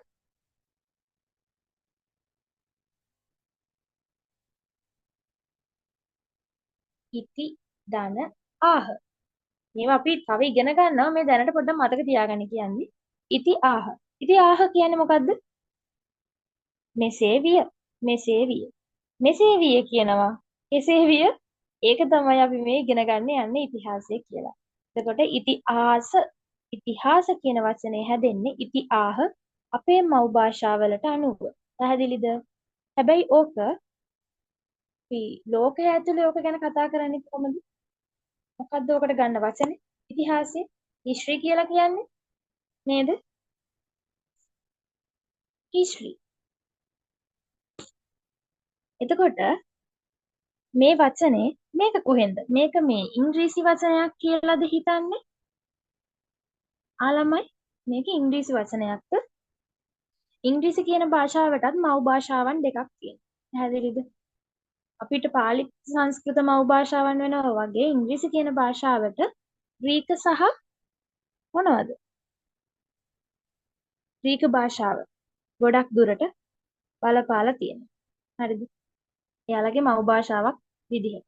තව භාෂාවල බලපෑම තියෙනවා. මේ හිස්ටරි කියන වචනේ මේක ඉංග්‍රීසි භාෂාවෙන් කියලා අපි හිතුවට පුතේ ඇත්තටම මේ වචනේ ඉංග්‍රීසි භාෂාවේ වචනයක් නෙමෙයි. මේක ග්‍රීක භාෂාවේ වචනයක්. පැහැදිලිද? ග්‍රීක භාෂාවෙන් තමයි මේ වචනේ එන්නේ. පැහැදිලිද කතන්දරේ හිස්ටරි කියන වචනේ. අපි ඕක ගැන තව කතා කරමු. ඕකේ ඔය ග්‍රීක භාෂාවෙන් එන වචනේ තේරුම විමර්ශනය කියන එක. විමර්ශනය කරනවා කියන්නේ මොකද්ද? මට කියන්නකෝ මෙන්න මේ කතන්දරේ සොයා බලනවා කියන එකයි විමර්ශනය කරනවා කියන එකයි එකක්ද දෙකක්ද කියලා chat එකට දාන්න. දාන්නකෝ. සොයා බලනවා සහ විමර්ශනය කරනවා කියන්නේ එකක්ද දෙකක්ද කියලා කියන්නේ. ඔය විමර්ශනය කියන වචනේ තියෙන තැන් මට දාන්නකෝ chat එකට. විමර්ශනය කියන වචනේ අපිට හම්බ වෙන්නේ කොහෙදද කියලා ඒක දැකලා තියෙන තැන් කියන්න මට. හරි. පොලිසි වල තියෙනවා විමර්ශන ඒක. හරි. ඊට පස්සේ හදිසි විමර්ශන. තව මතක් කරන්න.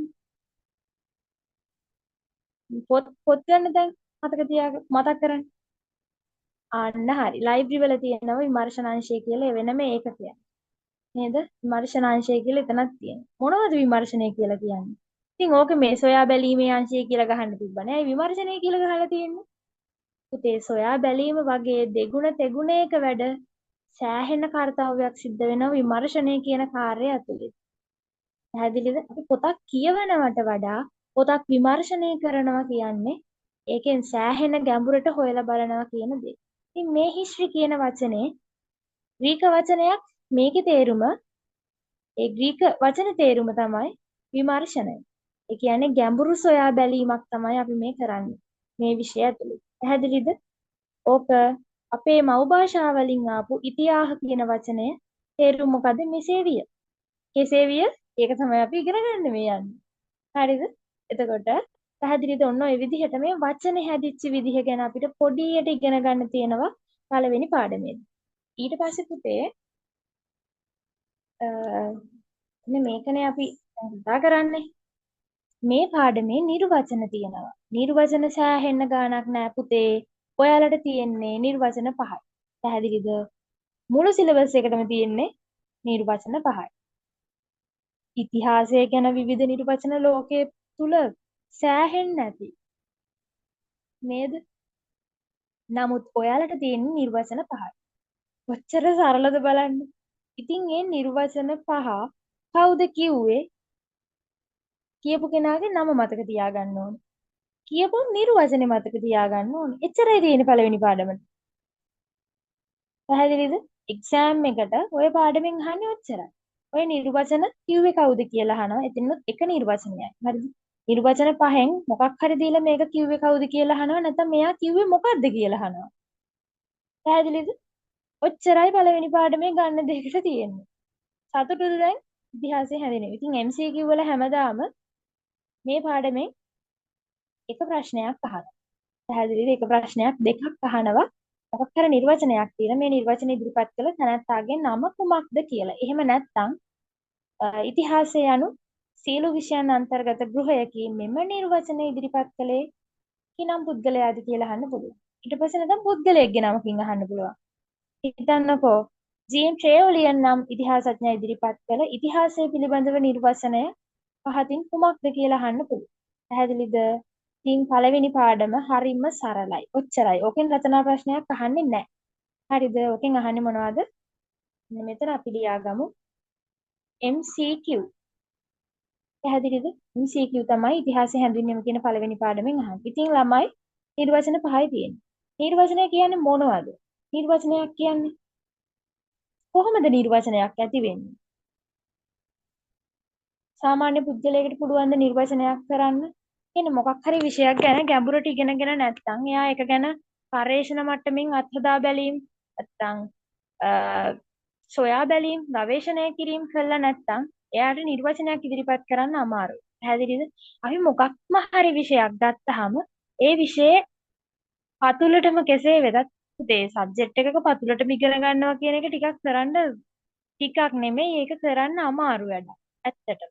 ඔය මේ මහා ප්‍රඥයෝ ඉන්නවා කිව්වත් එයාලට තේරෙන්නේ නැති හරියකුත් තියෙනවා. ඒ සබ්ජෙක්ට් එකකින්. එයාලා මහා ප්‍රඥ වෙලා ඉන්න විෂය ඇතුළේනොත් තේරෙන්නේ නැති කොටස් තියෙනවා. පැහැදිලිද? ඒක තමයි පොතන කොහොම කිව්වත් ඇත්තම කතාව. නේද? අපේ බුදුරජාණන් වහන්සේත් කියලා තියෙන්නේ. හරිම කියන්නේ දැන් සාමාන්‍යයෙන් අපි කියන්නේ බුදුරජාණන් වහන්සේ හැමදේම සියල්ල දත් කියලානේ. හැමදේ පිළිබඳව හැමදේම පිළිබඳව නුවණක් තිබ්බ කියලානේ කියන්නේ. හැබැයි බුදුහාමුදුරුවන් කියන්නේ කොහොමද ඒක? තමන් හැමදේම දන්නවා වුණත් තමන් දන්නේ යම්කිසි ප්‍රමාණයක් විතරයි නොදන්නා ප්‍රමාණය තවත් වැඩියෙන් තියෙනවා කියලා. පැහැදිලිද? අන්න ඒ වගේ තමයි දැන් එකක් ගැන ඉවර වෙනකන් දැනගෙන ඉන්නවා කියන එක. එතකොට ඒක තාත්වික කතන්දරයක් නෙමෙයි. පැහැදිලිද? එතකොට හැමදාම ඕනෙම විෂයක ඉගෙන ගන්න දේවල් සෑහෙන ප්‍රමාණයක් තියෙනවා. ඉතින් යම් මට්ටමකට ඉගෙනගෙන තියෙනවා නම් මොකක් හරි විෂයක් ගැන එයාට පුළුවන් ඒ විෂය ගැන අර්ථකථනයක් නැත්නම් නිර්වචනයක් ඉදිරිපත් කරන්න. පැහැදිලිද? හරි. ඉතිහාසය ගැනත් ওই විදිහට ඉතිහාසයේ යනු කියන දේ පිළිබඳව නිර්වචන ඉදිරිපත් කරපු අය ගොඩක් ඉන්නේ. පැහැදිලිද? එයින් ඔයාලට 5 දෙනයි ඉන්නේ. ඒ 5 දෙනා කියපු නිර්වචන ටිකයි ඒ 5 දෙනාගේ නම් ටිකයි මතක තියාගන්න තමයි අපිට පළවෙනි පාඩමේදී කරන්න තියෙන්නේ. පැහැදිලිද? හරි. ඊළඟට යන් අපි ඊළඟ පාඩමට මොකද්ද අවකාශය.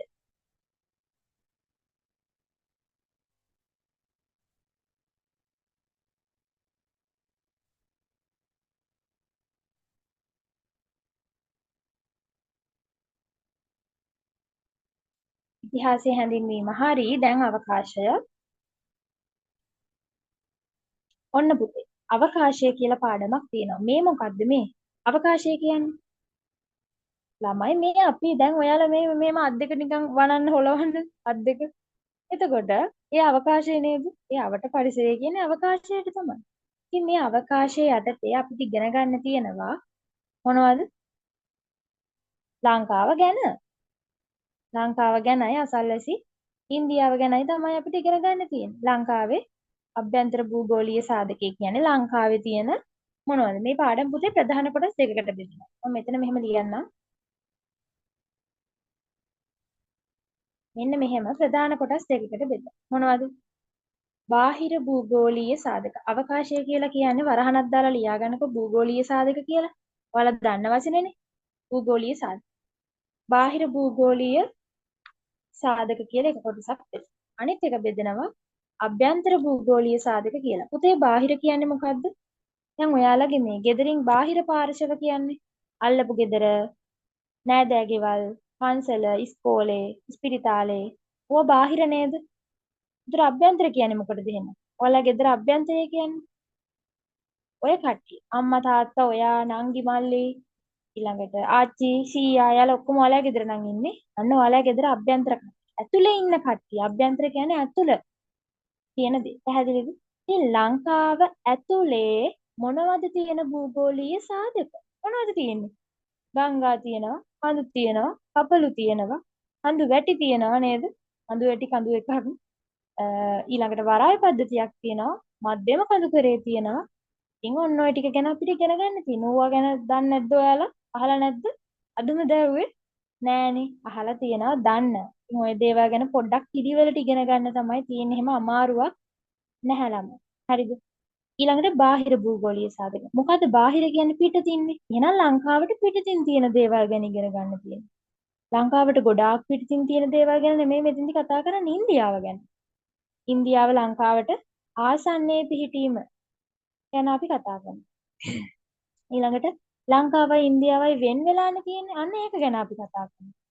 ඊට පස්සේ ඉන්දියන් සාගරයේ මධ්‍යස්ථව පිහිටීම ගැන ලංකාවේ ඉන්දියන් සාගරයේ මධ්‍යස්ථව තියෙනවනේ අන්න ඒක ගැන අපි කතා කරනවා. ඒ යටතේම පෙර අපරදිග මුහුදු මාර්ගවල සංදිස්ථානයක් විදිහට ලංකාව තිබ්බයි කියලා ඉගෙන ගන්න. ඔය ටික තිබ්බේ නැද්ද O level වලට? 9 වසරේදී හම්බුන්නේ නැද්ද? අර ත්‍රිකුණාමලයේ වරායේ වැදගත්කම පෘතුගීසි ලන්දේසියාව යුරෝපීය ජාතිකයෝ ආවා කියලා ඉගෙන ගත්ත නේද? ඔය ටික ආයෙ මතක් කරගන්න තමයි පුතේ අවකාශ පාඩමේදී තියෙන්නේ. පැහැදිලිද? එතකොට මේ පාඩමෙන් ගොඩක් මේ ටික මම මකන්නම්. මේ පාඩමේදී MCQත් අහනවා.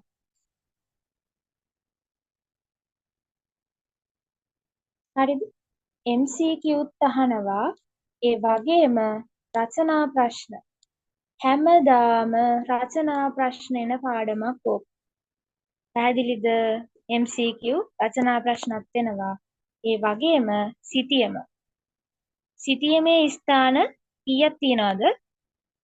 A level වල පුතේ සිතියමේ ස්ථාන 12ක් තියෙනවා. හරිද? එතකොට ඔයාලා O level වලදී ලකුණු කරපු තැන් ඒ කියන්නේ මාරම විදිහට වෙනස් වෙලා එලෙවල් වලදී සිතියම එන්නේ නැහැ. පැහැදිලිද? මොකද මේ කියන්නේ ඔලෙවල් වලට එක ලංකාවකුයි එලෙවල් වලට තව ලංකාවකුයි එහෙම එන්නේ නැහැ නේද පුතේ? මේක මේ හරියට කියන්නේ එලෙවල් වලට වෙන් වෙච්ච වෙන සිතියමක් තියෙනවා. අපි ඒකටම තමයි ප්‍රැක්ටිස් කරන්න ඕනේ. පැහැදිලිද? ඒතර කඩෙන් ගත්ත සිතියම නම් අරන් හරියන්නේ නැහැ. මම සිතියන් ටික දෙන්නම්. හරිද? ඒකේ print අරගෙන අපි ඒකම ප්‍රැක්ටිස් කරමු. ඒක තමයි එක්සෑම් එකට එන්නේ. පැහැදිලිද? ආකෘතිය වෙනස් වෙන්නේ නැහැ. එතකොට ඒ පාඩම ගැන පැහැදිලිද? ලංකාව ඇතුලේ තියෙන ওই ගංගා මධ්‍යම කඳුකරේ වරාය පද්ධතිය ගැනයි ලංකාවෙන් පිට. අපි ඇයි ඉන්දියාවෙන් වෙන්ව පිහිටියේ? අපි ඇයි ඉන්දියන් සාගරයේ මධ්‍යස්ථව හිටියේ? ඊළඟට ඉන්දියාවට ආසන්නේ ඇයි අපි ඉන්දියාවට ළඟින් හිටියේ? ඔන්න ඕවා ගැන අපිට කතා කරන්න තියෙන මේ අවකාශයේ පාඩම. ඒවයි දේශපාලන සමාජ සංස්කෘතික බලපෑම අපේ රටට එල්ල වුණේ කොයි වගේද කියන කාරණේ ගැන. පැහැදිලිද? ඊළඟට අපි යනවා මෙන්න මේ පාඩම. බලන්න.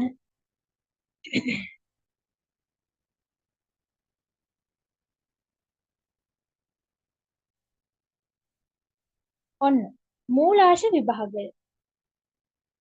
මූලාශ විභාගය දන්නේ නැද්ද?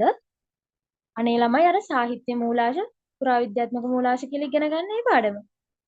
එච්චරයි මේකේ තියෙන්නේ. සාහිත්‍ය මූලාශ ඔන්න එක පැත්තක් යනවා සාහිත්‍ය මූලාශ ගැන. ඊළඟට අනිත් පැත්ත පුරාවිද්‍යාත්මක මූලාශ. ඊළඟට අපිට කාසි ගැනත් ඉගෙන ගන්න තියෙනවා. අභිලේඛන ගැනත් ඉගෙන ගන්න තියෙනවා. මේවා ඔයා දන්නවා. අර ඔයාලට 10 වසරේ පොතක් තියෙන්නේ. 10 වසරේ පොතේ තිබ්බ ටික අපිට ටිකක් සංකීර්ණ විදිහට චුට්ටක් ඉගෙන ගන්න තමයි මෙතන තියෙන්නේ. ඒක ගැන බය වෙන්න දෙයක්වත් නැහැ. මූලාශ්‍ර කියන්නේ මොනවද? ඉතිහාසයේ සාක්ෂි තමයි මූලාශ්‍ර කියලා කියන්නේ. ඉතිහාසය අපිට තහවුරු කරන්න පුළුවන් මේ මූලාශ්‍ර වලින්. පැහැදිලිද කතාව? මූලාශ්‍ර කියන්නේ එතකොට ඉතිහාසයේ සාක්ෂි. අපි පුතේ මේක මේ ප්‍රබන්ධාත්මක විෂයක් නෙමෙයි. මනක් කල්පිත දේවල් තියෙන සුරංගනා කතා තියෙන එහෙම එකක් නෙමෙයි මේක. අපි ඉන්නේ ඉතිහාසයේ රඳා පවතින්නේ මූලාශ්‍ර මත. අපි දේවල් කියන්නේ පොතකවත් නැත්තම් පැහැදිලිද? ජනප්‍රවාදයක්වත් ගොඩනැගිලා නැත්තම් අපි ඒ දේ ගැන කියන්නේ නැහැ. අඩුම අපිට ජනප්‍රවාදයක් හරි තියෙන්න ඕනේ ඒක ඉතිහාසය ඇතුළට ඇතුළත් වෙන්න. සහස් තවත් කරුණු අපි ඓතිහාසිකයි කියලා කියනවා. ඒ මොනවද? පුතේ පොතකත් ලියලා තියෙනවා නම් ඒක පුරාවිද්‍යාත්මකවත් මොකක් හරි සෙල්ලිපියකින් හරි ගොඩනැගිල්ලකින් හරි තහවුරු වෙනවා නම් අන්න ඓතිහාසිකයි කියනවා. ඔය මහින්දාගමනයේ වගේ ඒවා ඇත්තටම ලංකාවට මිහිඳු හිමියෝ වැඩියයි කියලා කියන්නේ මොන සාක්ෂි මතද? නිකන් සුරංගනා කතාවක් වගේ අර මේ කවුද තිස්ස රජතුමා දිව්ව මුවා ආවා ඊළඟට මොකද්ද තිස්ස රජතුමා දුන්නෙන් විද්දා මුවා කොහෙටද පැනලා ගියා තිස්ස කිව්වා එහෙම ඒ කතන්දරේද? ඒ කතන්දරේ ඇයි එහෙම හැදිලා තියෙන්නේ කියන්නකෝ. සාක්ෂි තියෙන නිසා. පැහැදිලිද? සාක්ෂි තියෙනවා. කොහෙද සාක්ෂි තියෙන්නේ? එකක් තමයි අම්පාරේ රජගල ශිලාලිපිය. මේකේ තියෙනවා මිහිඳු හාමුදුරුවන්ගේ මේගොල්ලෝ මිහිඳු හාමුදුරුවෝ ඇතුළු පිරිස ලංකාවට පැමිණියා කියලා. ඊළඟට තව එකක් තියෙනවා සාංචි ස්තූපේ ඉන්දියාවේ සාංචි ස්තූපේ ධාතු කරඬුවක යටිපැත්තේ තියෙනවා භික්ෂුන් වහන්සේලාගේ නම් ටික. පැහැදිලිද? එතකොට ඒව සමකාලික. ඒ කාලේ තමයි ලියවිලා තියෙන්නේ. එතකොට ඒවා මේවා මේ පස්සේ ලියපු ඒවා කියලා අපිට අයින් කරන්න බෑ. ඒවා හරිම ක්‍රමවේද අනුව ගණනය කිරීම අනුව නිර්ණය කරලා තියෙන ඒවා ඒ කාලෙටම තමයි අයිති කියලා. ඉතින් පුතේ මහින්දාගමනේ ওই විදිහට පුරාවිද්‍යාත්මකව සඳහන් වෙනකොට ඕක ওই විදිහටම පොත්පත් ගණනාවක තියෙනවා. මහා වංශයේ ප්‍රමුඛකට ගත්තාම ගොඩාක් මූලාශ්‍රවල තියෙනවා මහින්දාගමනය කියලා දෙයක් තිබිලා තියෙනවා, වෙලා තියෙනවා කියලා. පැහැදිලිද? ඉන්දියාවේ පොත්වල පවා ඒක තියෙනවා. ඉතින් ඕක අපි කියන්නේ සුරංගනා කතාවක් විදිහට දෝම කතාවක් කියන ප්‍රධානම හේතුව මොකද්ද? අර මූලාශ්‍රවල ඒක කියන එක. පැහැදිලිද? මේ විෂය පදනම අපේ පැවැත්ම තමයි මූලාශ්‍ර කියලා කියන්නේ. ඉතින් මහින්දාගමනයේ ඓතිහාසිකයි කියලා අපි මතක් කරන්නේ අන්න ඒ නිසා. පැහැදිලිද? ඊළඟට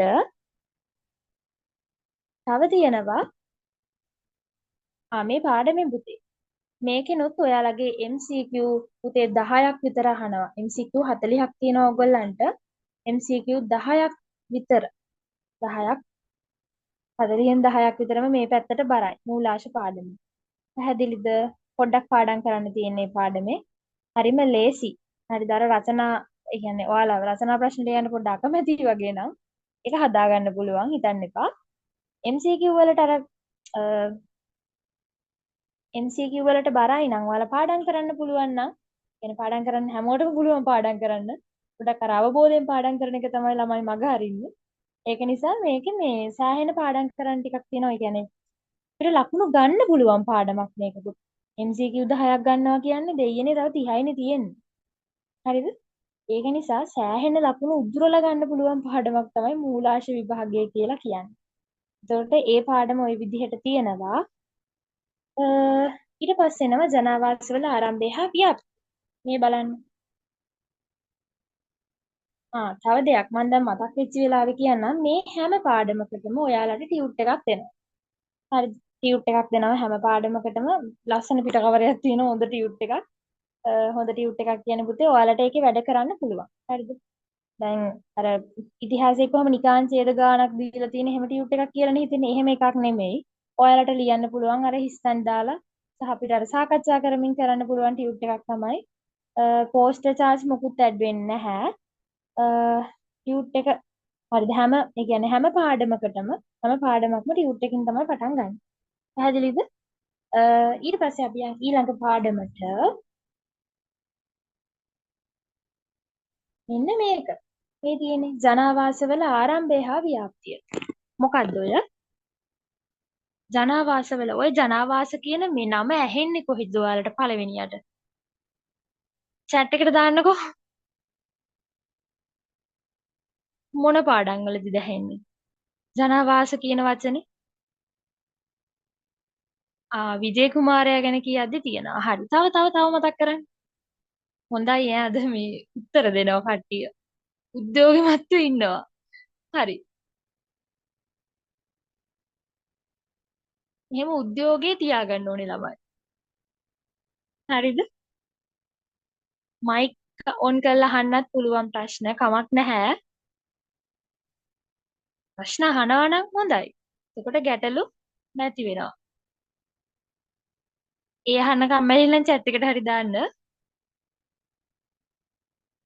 ජනාවාසවල ආරම්භය කොහෙද හම්බුනේ? අන්න හරි. ප්‍රාග් ඓතිහාසික පූර්ව ඓතිහාසික යුග ගැන තියෙන පාඩමේදී අපිට මේ වචන ඇහෙනවා. ඉතින් මේ පාඩමේ ඒක තමයි. ඒ කියන්නේ ප්‍රාග් ඓතිහාසික පූර්ව ඓතිහාසික යුග ගැන ඉගෙන ගන්න තියෙන්නේ අපිට මේ පාඩමේදී. ඉතින් පුතේ මේ 10 වසරේදී ඉගෙනගත්ත ස්ථාන ටික වෙනස් වෙලා 12 13 දී 아무තු ප්‍රාග් ඓතිහාසික යුගයක් එහෙම එන්නේ නැහැ. අර තිබ්බ ටිකම තමයි ඒ ගණනය කිරීම තමයි. ඔයාලගේ සිලබස් ළඟ හැදුනේ. පැහැදිලිද? ඔයාලගේ ඔය 10 වසරේ තිබ්බ පොතක් 10 11 ඒ සිලබස් ටික ඔක්කොම එක ළඟ හැදුනේ. එතකොට ඒවයේ වෙනස් දේවල් නැහැ. පැහැදිලිද? එකම කාලවකවානු ගණනය කිරීම තමයි තියෙන්නේ. ඔයාලා ටිකක් පාඩම ආයෙමත් අහගෙන ඉඳලා එකපාරක් පාඩම් කරන් ගියා නම් මේ වැඩේ හරි. ඔයාලට ප්‍රැක්ටිස් කරන්න තියෙන ලංකා ඉතිහාසයේ රචනා ටික ලියන ටික. පැහැදිලිද? රචනා ප්‍රශ්න තුනට තමයි ඔයාලා හදාගන්න. නැත්නම් ඔයාලා මේ හැමදේම දන්න දේවල්. පැහැදිලිද? ඊළඟට රජරට ශිෂ්ටාචාරය කියලා කියනවා. ඉතින් මේ ජනාවාස ආරම්භය කියන පාඩම වල ගොඩාක් MCQ අහනවා. සහ සිටියමේ ස්ථාන. සිටියමේ ස්ථාන දෙකක් තුනක් අනිවාර්යෙන් තියෙනවා. පැහැදිලිද? සිටියමේ ස්ථාන දෙකක් තුනක් අනිවාර්යෙන් හැමදාම තියෙනවා. ඊළඟට රචනා ප්‍රශ්න නම් මේ පාඩමෙන් පොඩ්ඩක් කලාතුරකින් තමයි අහන්නේ. අනේ වාසනාවක් නේද? එහෙම නේද හිතන්නේ දැන්?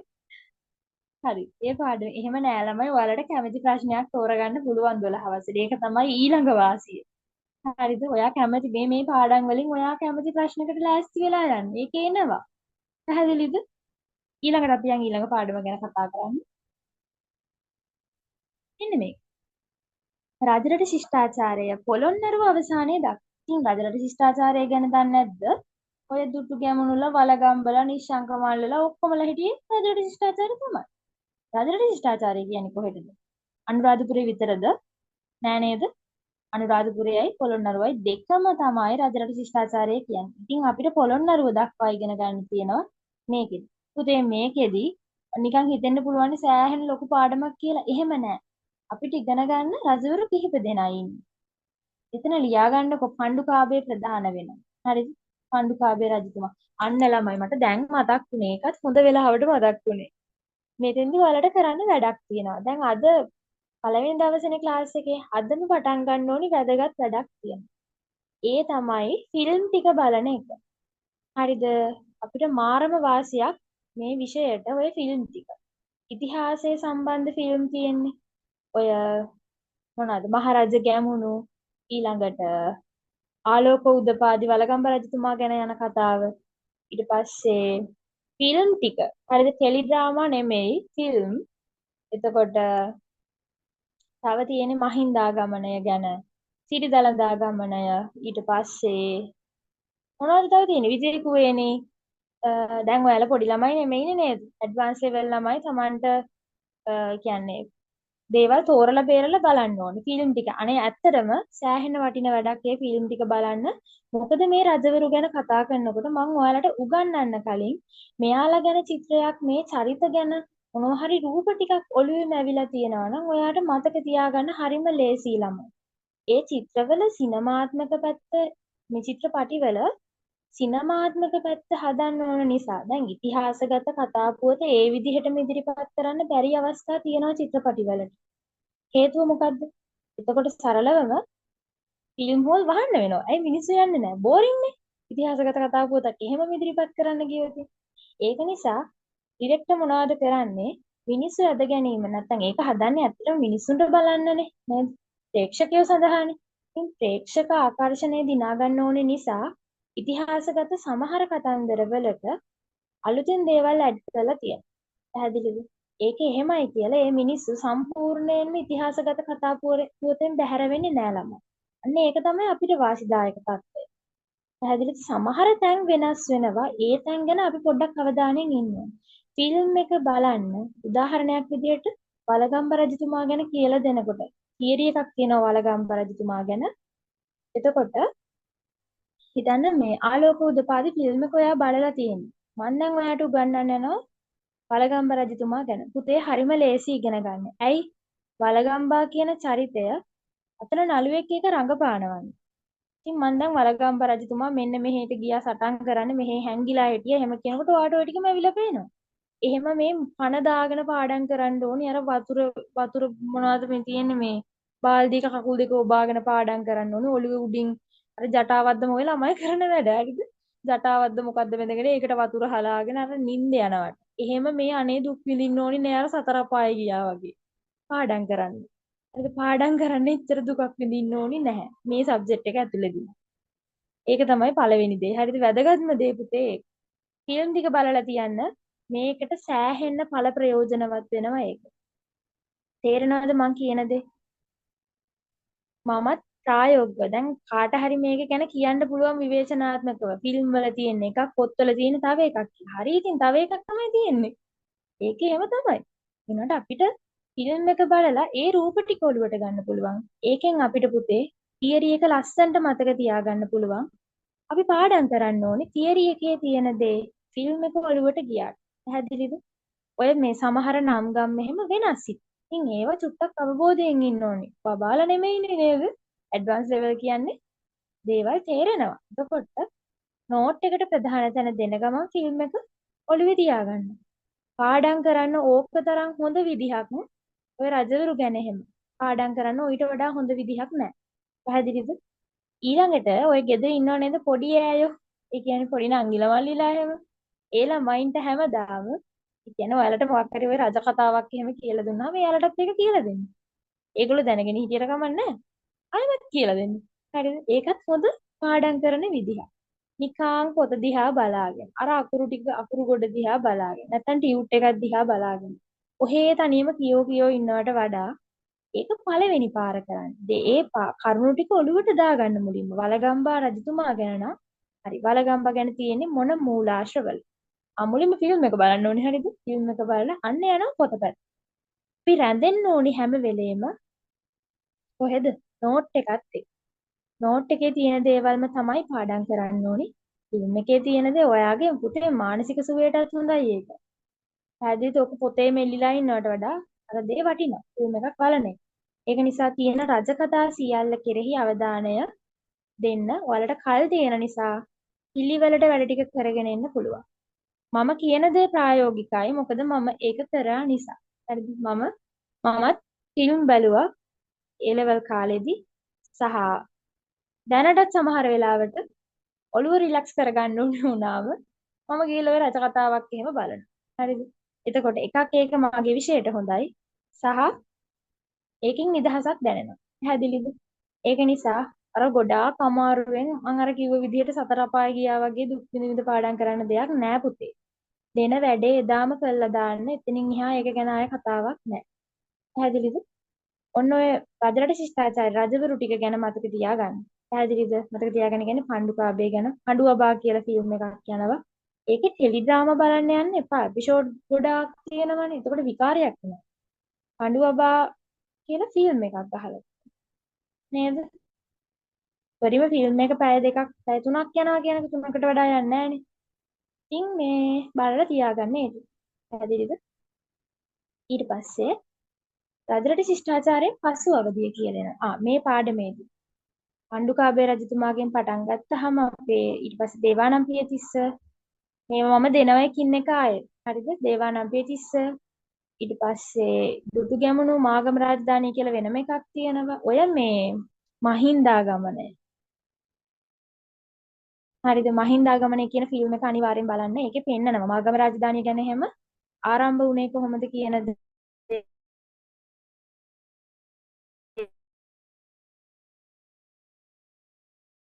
ගැන මම කියන්නේ ළමයි ඒක සෑහෙන වටිනවා. ඊළඟට ෆිල්ම් ටික බලලා ඒ ටික ඔලුවට ගියාට පස්සේ අපි තියරි එක ඒකට අනුව යමු. අපි යන්නේ තියරි එක යන්නේ මූලාශ්‍රත් එක්ක. අරගොල්ලන්ගේ ওই ෆිල්ම් ටික සිනමාත්මක පැත්තෙන් යම්කිසි එකතු කිරීම අඩු කිරීම කරලා තියෙනවා. ඒක ගණන් ගන්න එපා. ඒක තමයි අපි ඒ නිසා තමයි අපි නෝට් එක මත පදනම් වෙන්නේ. හැම වෙලේම අපි ෆිල්ම් බැලුවට නෝට් එක මත මූලාශ්‍ර මත පුරාවිද්‍යාත්මක සාක්ෂි මත සාහිත්‍ය මූලාශ්‍ර මත තමයි අපි සිටින්නේ. පැහැදිලිද කතාව? ඒක නිසා වරදින්නේ නැහැ. පැහැදිලිද? හරි. එතකොට මෙන්න මෙතන රජරට ශිෂ්ටාචාරයෙන් පසු අවධිය තියෙනවා. බලන්න.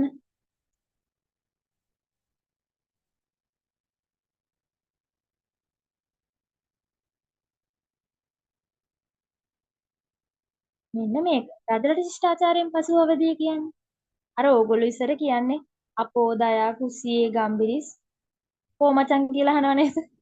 අන්න ඒව අහනවනේ. ඒකේ ඔය අයන්නයි පොයන්නයි කියන්නේ අනුරාධපුර පොළොන්නරුව කියන දෙකනේ. අර දඹදෙනි ඉඳලා එතනින් පස්සේ තියෙන රාජධානි ටික ගැන කෝට්ටේ වෙනකන් ඉගෙන ගන්න තියෙනවා රජරට ශිෂ්ටාචාරයෙන් පස්සේ. පැහැදිලිද? දඹදෙනි යාපහු කුරුණෑගල ගම්පල ඕවා ගැන මහා පරිමාණයෙන් ඉගෙන ගන්න නැහැ. පොඩි කොටස් ටිකක් තියෙනවා. හරිද? යාපහු කුරුණෑගල ගම්පල කෝට්ටේ හරිද? මහනුවර තියෙන 13 වසරේට. පැහැදිලිද? 12 වසරේ තියෙන්නේ ඔන්න ඔය ටික.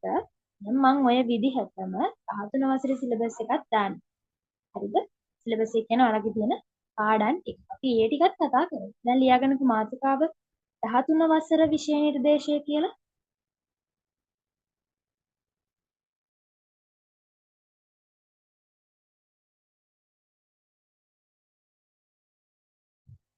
හරි පුතේ. මෙතන තියෙනවා ඔයාලගේ 13 වසරේ පාඩම් ටික. 13 වසරටත් පාඩම් 5යි තියෙන්නේ. ඉතින් 12 වසරට 6ක් තියෙනවා. 13 වසරට පාඩම් 5යි. ඉතින් මේ ටික 13 වසර විෂය නිර්දේශය කියලා දැන් දාගත්තානේ. මේ ටික ඊට පස්සේ අර විදිහටම රූල් දෙකක් හිස්තන් කියන්නේ ඉඩ තියලා ලියාගන්න. ඉතින් අපි මේ ටිකත් එකින් එක කතා කරමු මොනවද මේවයි තියෙන්නේ කියලා. හරිද? මම විනාඩි 5ක් දෙන්නම්. ඔයාලා ලියා ගන්න ඕනේ. ඊළඟට අපිට තියෙනවා පේපර් එක ගැන කතා කරන්න මොන වගේද මේකේ පේපර් එක ගැන. හරි ඉස්සෙල්ලා අපි ඔක ලියලා ඉමු. හරි ලියන්නකෝ විනාඩි 5ක් දෙන්න.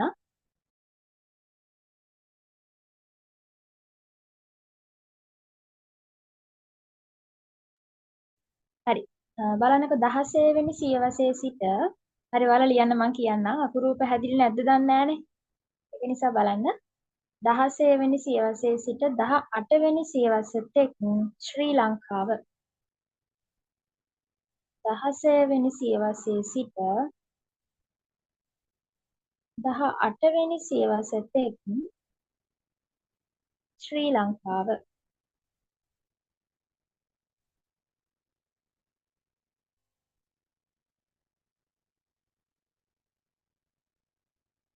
දහසයවෙනි සියවසේ සිට 18වෙනි සියවස තෙක් ශ්‍රී ලංකාව.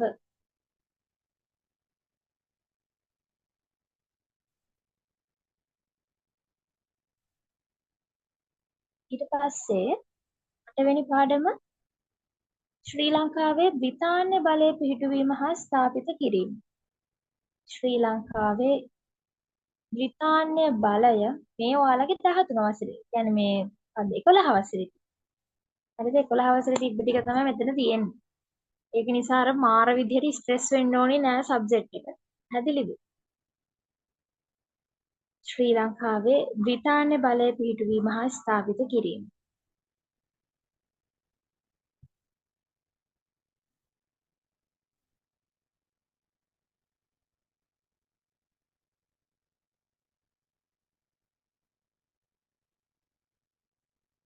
ඊට පස්සේ බ්‍රිතාන්‍යයන්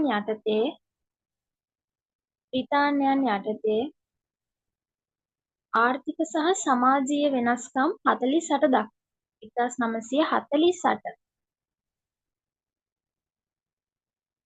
1948 දක්වා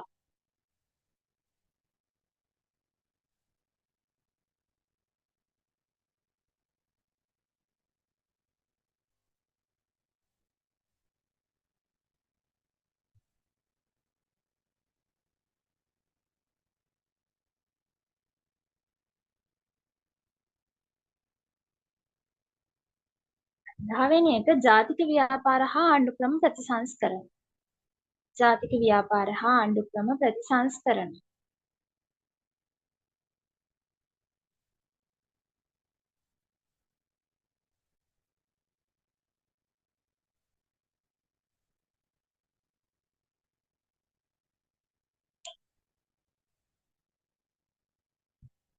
අන්තිම එක නිදහසින් පසු ශ්‍රී ලංකාව. අපිට මේකේ පළවෙනියටම කතා කරන්න තියෙන පාඩම මේකනේ. 16 වෙනි සියවසේ සිට 18 වෙනි සියවස තෙක්. අපි අර මේ 12 වසරේ නැවතුනේ කොතනද පුතේ? කෝට්ටේ රාජධානියෙන් නේද? කෝට්ටේ රාජධානියට පස්සේ කොහෙද එන්නේ? මහනුවර. මහනුවරෙන් තමයි 16 වෙනි සියවස කියන්නේ මහනුවර අවධිය.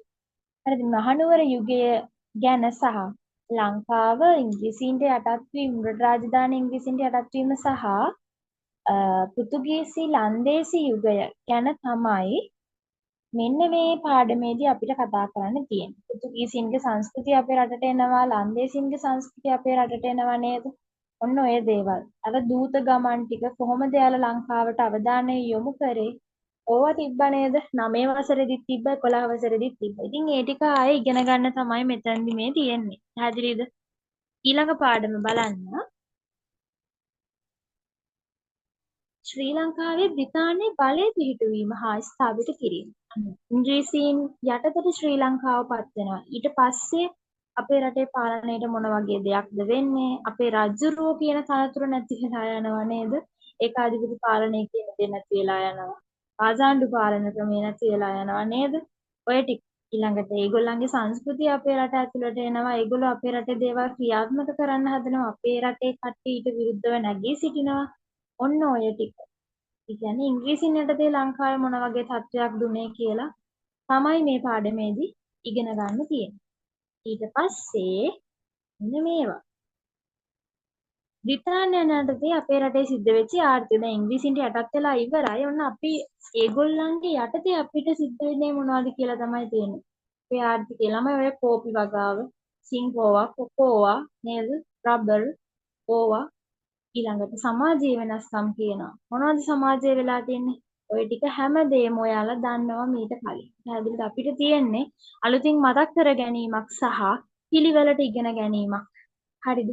ඒක නිසා බය වෙන්න එපා සබ්ජෙක්ට් එකට. මේක තමයි හොඳම විෂය. පහසුවෙන් ගොඩ දාගන්න පුළුවන්. හොඳ ඉසඩ් අගයක් තියෙන විෂය. පැහැදිලිද? ඒක දැන් පේන්නම තියෙනවා. මං මෙච්චර වෙලා කියපු ටිකෙන් පැහැදිලි නැද්ද ඒ ටික? දැන් අපි කතා කරන්නේ 12 වසරේ තියෙන පාඩම් ටික. 13 වසරේ මගක් තුර අපි කතා කරලා. මෙතන මේ ඔයාලා අහලා නැති අමුතු මොකක් හරි පාඩමක් තිබ්බද? නෑ නේද?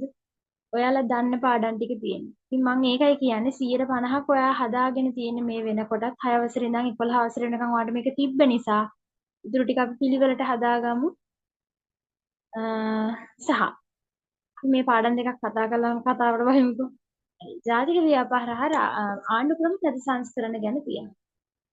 දැන් ජාතික ව්‍යාපාර හා ආණ්ඩු ක්‍රම ප්‍රතිසංස්කරණ. ඒ කියන්නේ අර ඩොනමෝර්, කෝල්බ්රුක්, නැකලම් නේද?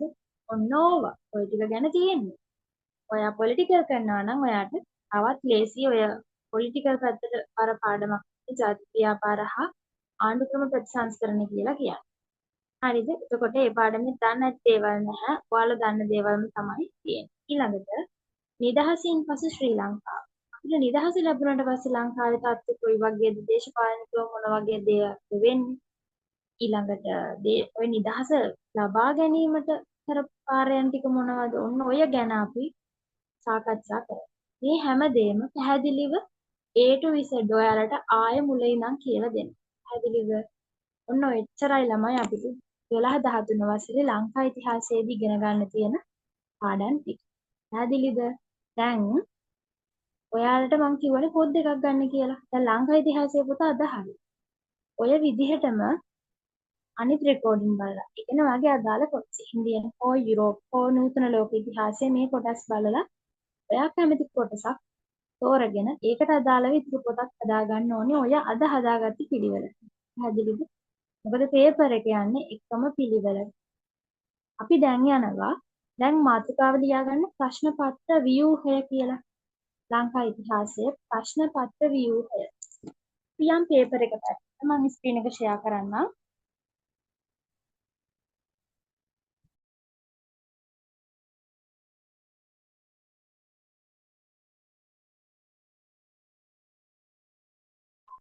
හරිද? ලකුණු බෙදී යාමේ ආකාරය කියලා ලියාගන්නත් පුළුවන්. කමක් නැහැ. ප්‍රශ්න පත්‍ර ව්‍යුහය ලංකා ඉතිහාසය කියලා ලියලා වරහන් ඇස්සේ ලියාගන්නකො ලකුණු බෙදී යාමේ ආකාරය කියලා. ඊට පස්සේ මෙන්න මේක ඔයාලා ලියා ගන්න ඕනේ ඔතන. එතකොටේ ලියන්න එපා. අනිත් එක ළමයි නෝට් එක නම් ලස්සනට තියෙන්න ඕනේ. සාමාන්‍ය සිරිතක් තියෙනවා මෙච්චර කාලයකට නම් ක්ලාස් එකේ.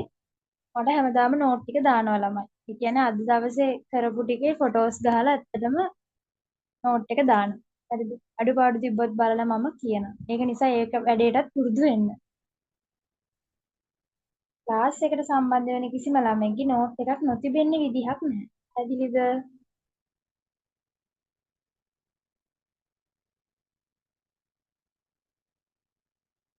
මෙන්න මේක වෙනම. හරිද?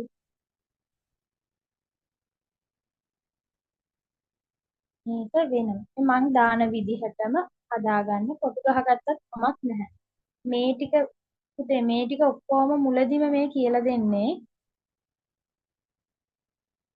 ඇත්තටම ඒකක් ගන්න ඕන නිසා. පැහැදිලිද? ඒක නිසා පිළිවෙලට වැඩ ටික කරන්න ඕන. දැන් හරිනේ විෂය ගැන විෂය නිර්දේශය ගැන ප්‍රශ්නයක් නැහැනේ නේද? ඊළඟට අපි මේ යන්නේ පේපර් එක කොයි වගේද එන්නේ කියලා. දැන් අපි පළවෙනි පාඩමෙන් අද ඔන්න පළවෙනි පාඩම කියලා ඉතිහාසය හැඳින්වීමෙන් පටන් ගත්තොත් ඒක නිකන් අපි දන්නේ නැති පළාතකට ගිහින් අතහැරලා දැම්ම වගේ වැඩක් නෙවෙන්නේ නේද?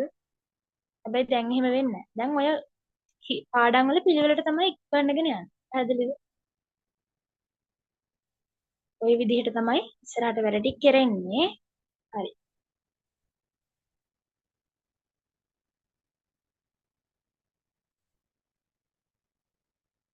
මේක ලියා ගන්න මම ටයිම් එක දෙන්නම්.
හරි නේද පුතේ? හරි. එතකොට මේ විදිහට තමයි මේ ඔයාලගේ මාකින් ස්කීම් එක. හරිද? මාකින් ස්කීම් එකේ තියෙන විදිහට තමයි මම පෙන්නන්නේ. මේ විදිහට තමයි ඔයාලගේ පේපර් එක හැදිලා තියෙන්නේ. ඒ කියන්නේ MCQ 40ක් තියෙනවා මුලින්ම. මේ පැන්සලක් ගන්නකො ඉස්සෙල්ලා මෙතන තව මට කියන්න දෙයක් තියෙනවා.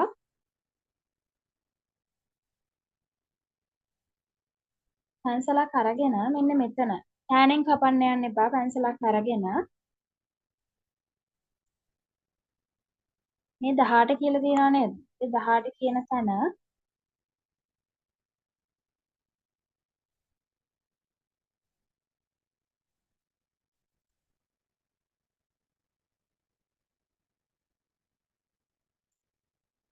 පැන්සලකින් ලියාගන්න ලකුණු 12යි කියලා. ලකුණු 12යි කියලා ලියන්න පැන්සලකින්.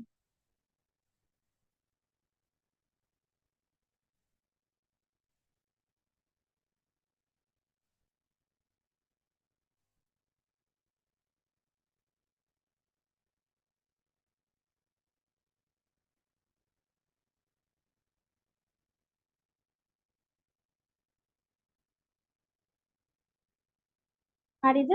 ඊට පස්සේ මේ 42 කියලා තියෙන තැන.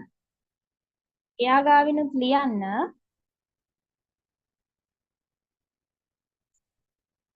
මෙන්න මේ විදිහට. 16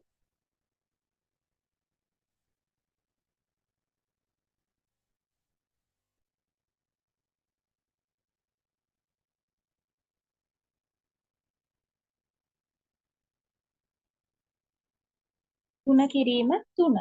හරිද? 16 ගුණ කිරීම 3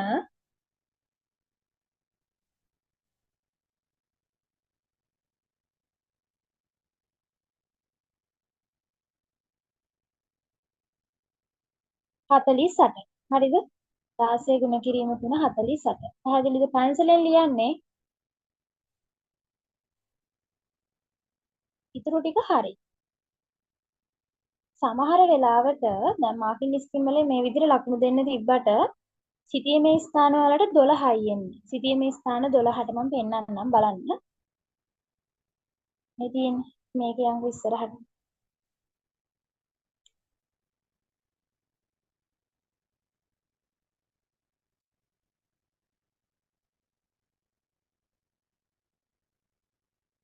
මේ තියෙන්නේ. හරිද? මේ තියෙන්නේ මුලින්ම මම කියන්නම් මේ තියෙන්නේ MCQ ටික. හරිද? පළවෙනි කොටස කියලා ওই විදිහට පේපර් එක එනවා. මේ විදිහට තමයි එන්නේ. මේ තියෙන ඔයාලගේ විෂය අංකේ. මේ තියෙන මෙතන 25 S1 කියලා ඔය කියන්නේ ලංකා ඉතිහාසයේ අංකේ. හරිද? අමතර කියවීම ලැබෙනවලු මිනිත්තු 10ක්. ඊට අමතරව අපේ පේපර් එකට ලැබෙන්නේ ළමයි ප්‍රශ්න 3යි MCQ 40යි සිටියමටයි පැය 3යි කියලා කියනවා. පැහැදිලිද? පැය 3යි තමයි දෙන්නේ. මේ ඔයාලගේ අලුත් සිලබස් එක ඇතුලේ තියෙන පේපර් එකක් 2021. හරිද? ඔයාලගේ සිලබස් එක හැදුනේ 2017 නේ.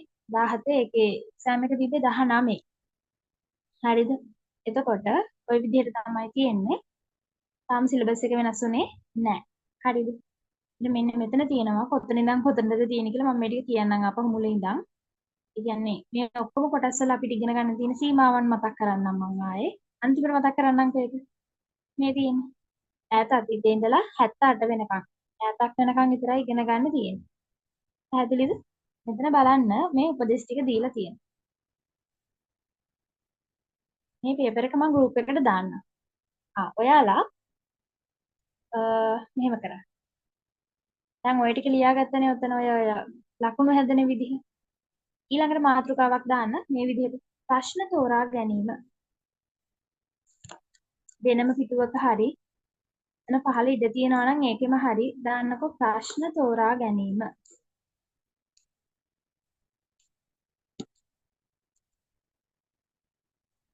ප්‍රශ්න තෝරා ගැනීම කියලා මාතෘකාවක් දාගන්න. හරිද?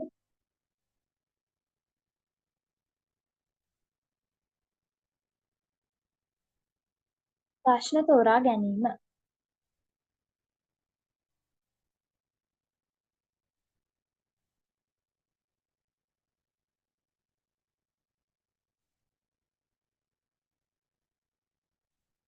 ලියන්නේ යටතේ පළවෙනි තරු ලකුණ දාගන්න.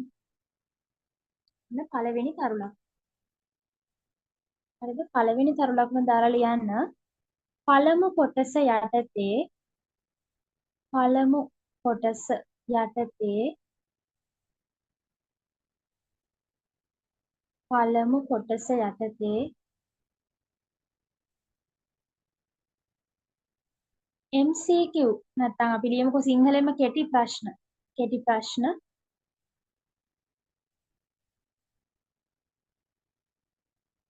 40ක් ලබා දී ඇත. 40ක් ලබා දී ඇත. කෙටි ප්‍රශ්න 40ක් ලබා දී ඇත.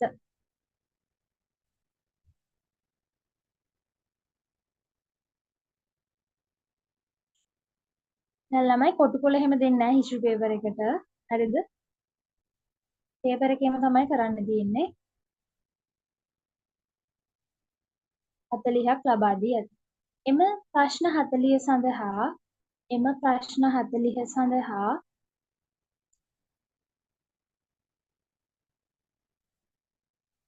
එම ප්‍රශ්න 40 සඳහා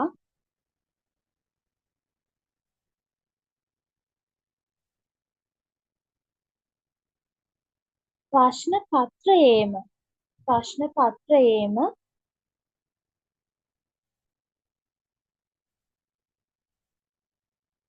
ප්‍රශ්න පත්‍රයේම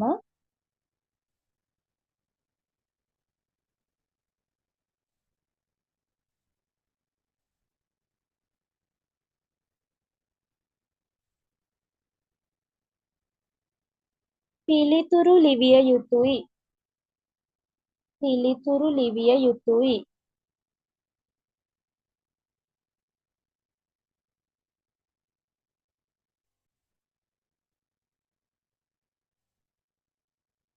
පිළිතුරු ලිවිය යුතුයි. හරිද? දැන් ඔයාලා ඔක ලියාගත්තනේ එක කොටසේ කියලානේ අපි ඔක පටන් ගත්තේ. ඔය එක කොටසේ කියන එක යටින් ඉරක් අඳින්න. රතු පෑනෙන් ඉරක් අඳින්නකෝ. එක කොටස. දැන් රූලක් කැරලා දෙවෙනි තරු ලකුණ දාන්න. දෙවෙනි තරු ලකුණ දාන්න. දැන් ලියන්න දෙක කොටස යටතේ දෙක කොටස යටතේ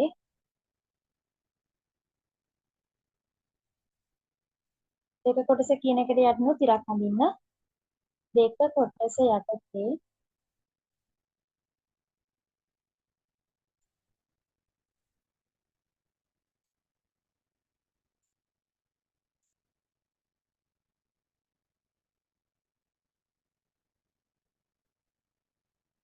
දැන් බලන්න ස්ක්‍රීන් එක A B C A B C යනුවෙන්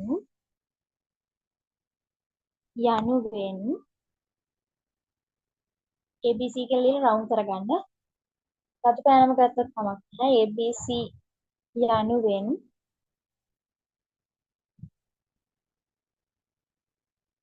අණු කොටස් 3ක් ඇත. අණු කොටස් 3ක් ඇත.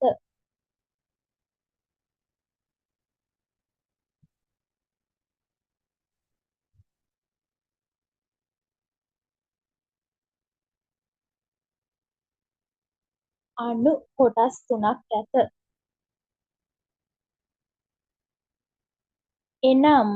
එනම් කියලා දාලා කොමාවක් දාන්න. ඊට පස්සේ රූල් 3ක් අරගෙන පල්ලෙහාට මේ විදිහට ලියාගන්න. රූල් 3 ගොඩේ ලියන්න එපා. රූල් 3ක් අරගෙන මේ විදිහට ලියාගන්න. කොටුවක් ගන්නත් එපා.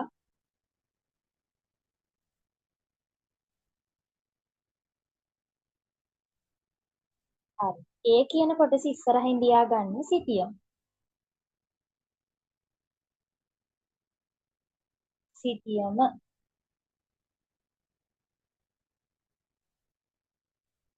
B කියන්නේ 12 වසර. C කියන්නේ 13 වසර. ඔන්න ඔය විදිහට හදාගන්න.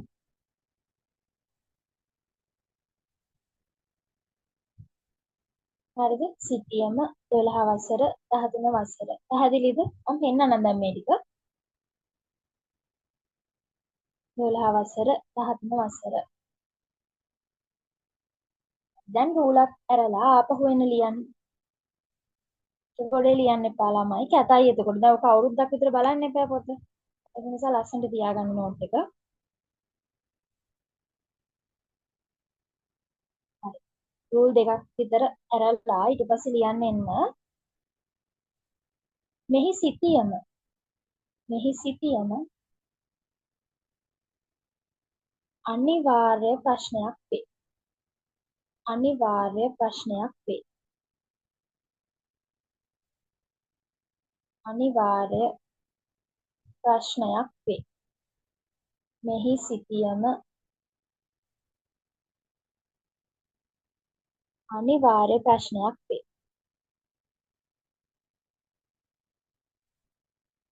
ඊළඟට ඊළඟ රූලෙන් ලියන්න. කරලක් මුදා ලියන්න කමක් නැහැ. හරිද? B කොටසෙන් සහ C කොටසෙන් B කොටසෙන් සහ C කොටසෙන්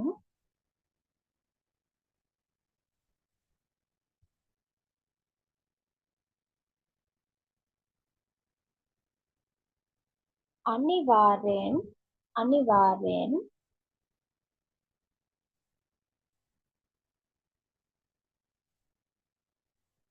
එක් ප්‍රශ්නය බැගින් එක් ප්‍රශ්නය බැගින්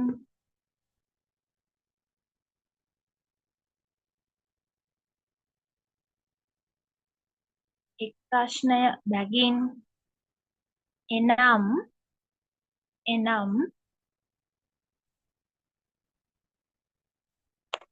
B කොටසෙන් එක් ප්‍රශ්නයකටද B කොටසෙන් එක් ප්‍රශ්නයකටද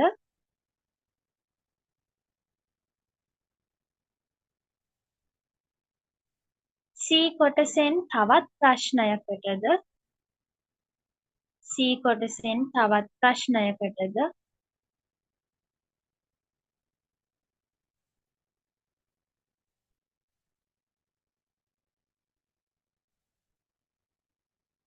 පිළිතුරු සැපය යුතු වේ. පිළිතුරු සැපය යුතු වේ. ඒ කියන්නේ ළමයි A කොටසෙනුත් එක ප්‍රශ්නයක් ලියන්න ඕනේ B කොටසෙනුත් එක ප්‍රශ්නයක් ලියන්න ඕනේ අනිවාර්යෙන්. හරිද? දැන් රූලක් කරලා ආපහු තරු ලකුණක් දාන්න. ඒකේ ලියන්න ඔබ කැමති ප්‍රශ්නයකට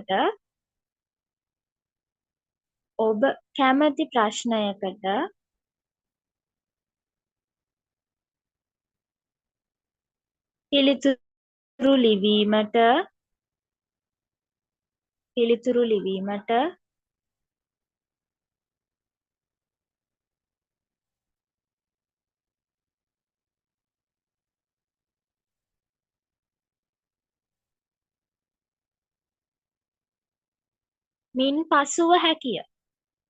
මින් පසුව හැකිය. හරිද? ඔන්න ඔහොමයි එන්නේ. එතකොට රචනා ප්‍රශ්න 3යි කියලා පැහැදිලිද? දැන් අපි යම් පේපර් එකේ ওই ටික බලන්න. මෙන්න තියෙනවා පළවෙනි කොටස. හරිද? පළවෙනි කොටසේ තියෙන MCQ 40නේ. ඔන්න ওই විදිහට තමයි අහන්නේ. මෙන්න මෙතන මේ බලන්න. මේ මෙහෙම කොටස් ටිකක් එනවා. මේකේ උත්තර දාලා තියෙන්නේ. මෙහෙම උත්තර දාලා එන්නේ නැහැ. ඔයාලට උත්තර දාන්න එනවා. ওই විදිහට තමයි දාන්නේ. මේවා මේ ඉරි ගහලා තිබ්බොතින් එහෙම ඒවට ලකුණු ලැබෙන්නේ නැහැලා.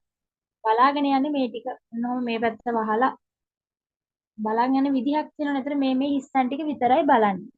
ඔයා හිස්තනේ උත්තරේ දාලා තිබ්බේ නැහැ කියන්නේ ඔයාගේ උත්තරේ පිළිගන්නේ නැහැ. පැහැදිලිද? ඉතින් උත්තරේ දැන් වරදී කියලා හිතනවා නම් පොඩ්ඩක් ඉඩ හරි චුට්ටක් තියලා එන මේ හිස්තනෙන් පිට ලියන්න එපා උත්තරේ.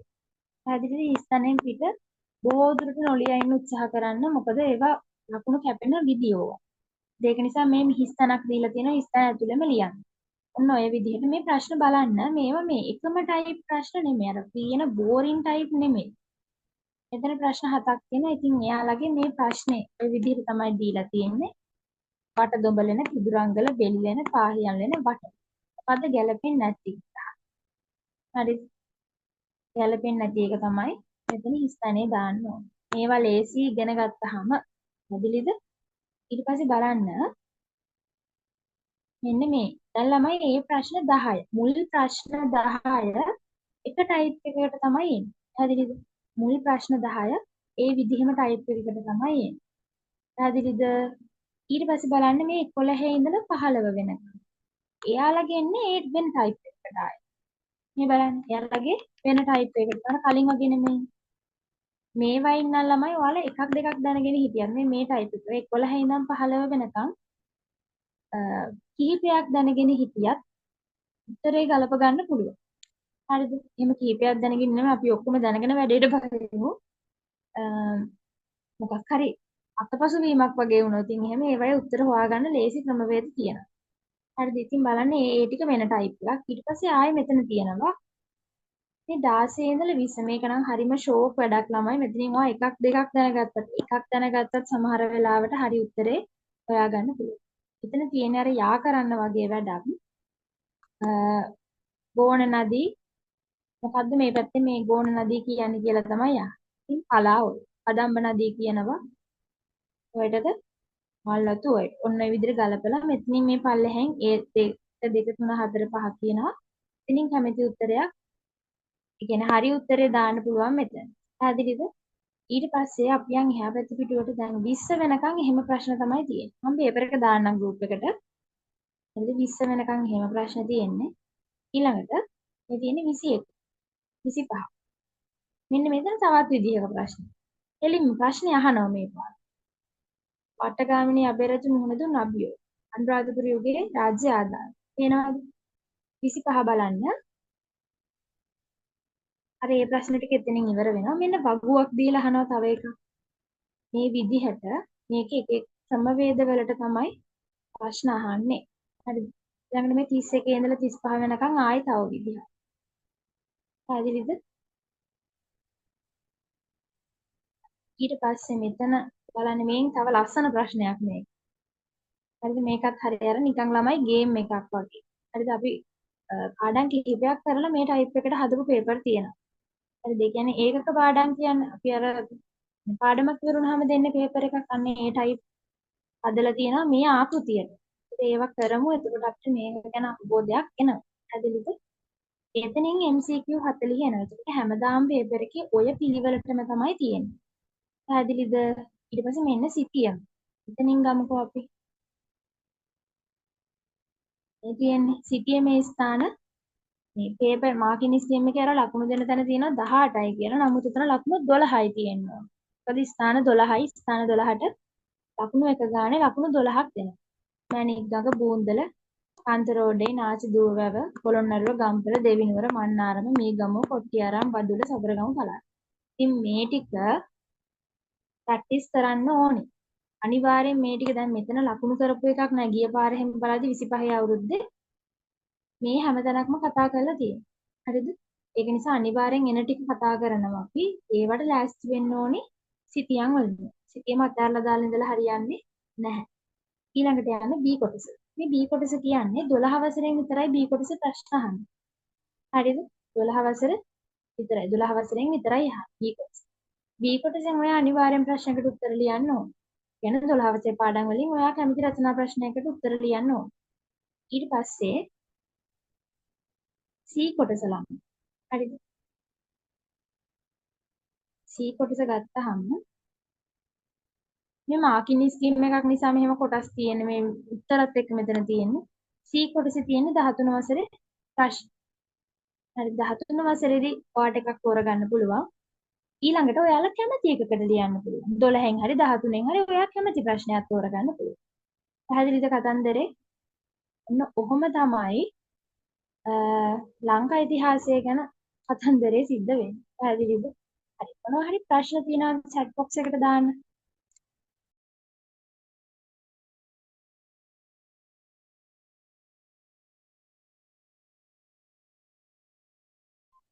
හරි. ප්‍රශ්න තියෙනවද? ක්ලාස් දවස් නේද? හරි. ක්ලාස් දවස් පෝස්ට් එකට දාලා තියෙනවා. මෙතනින් මම මැසේජ් එකක් දාන්නම් ක්ලාස් දවස් ටික. හරිද? ඔව්. ඔයාලට ඉරිදා තියෙන්නේ.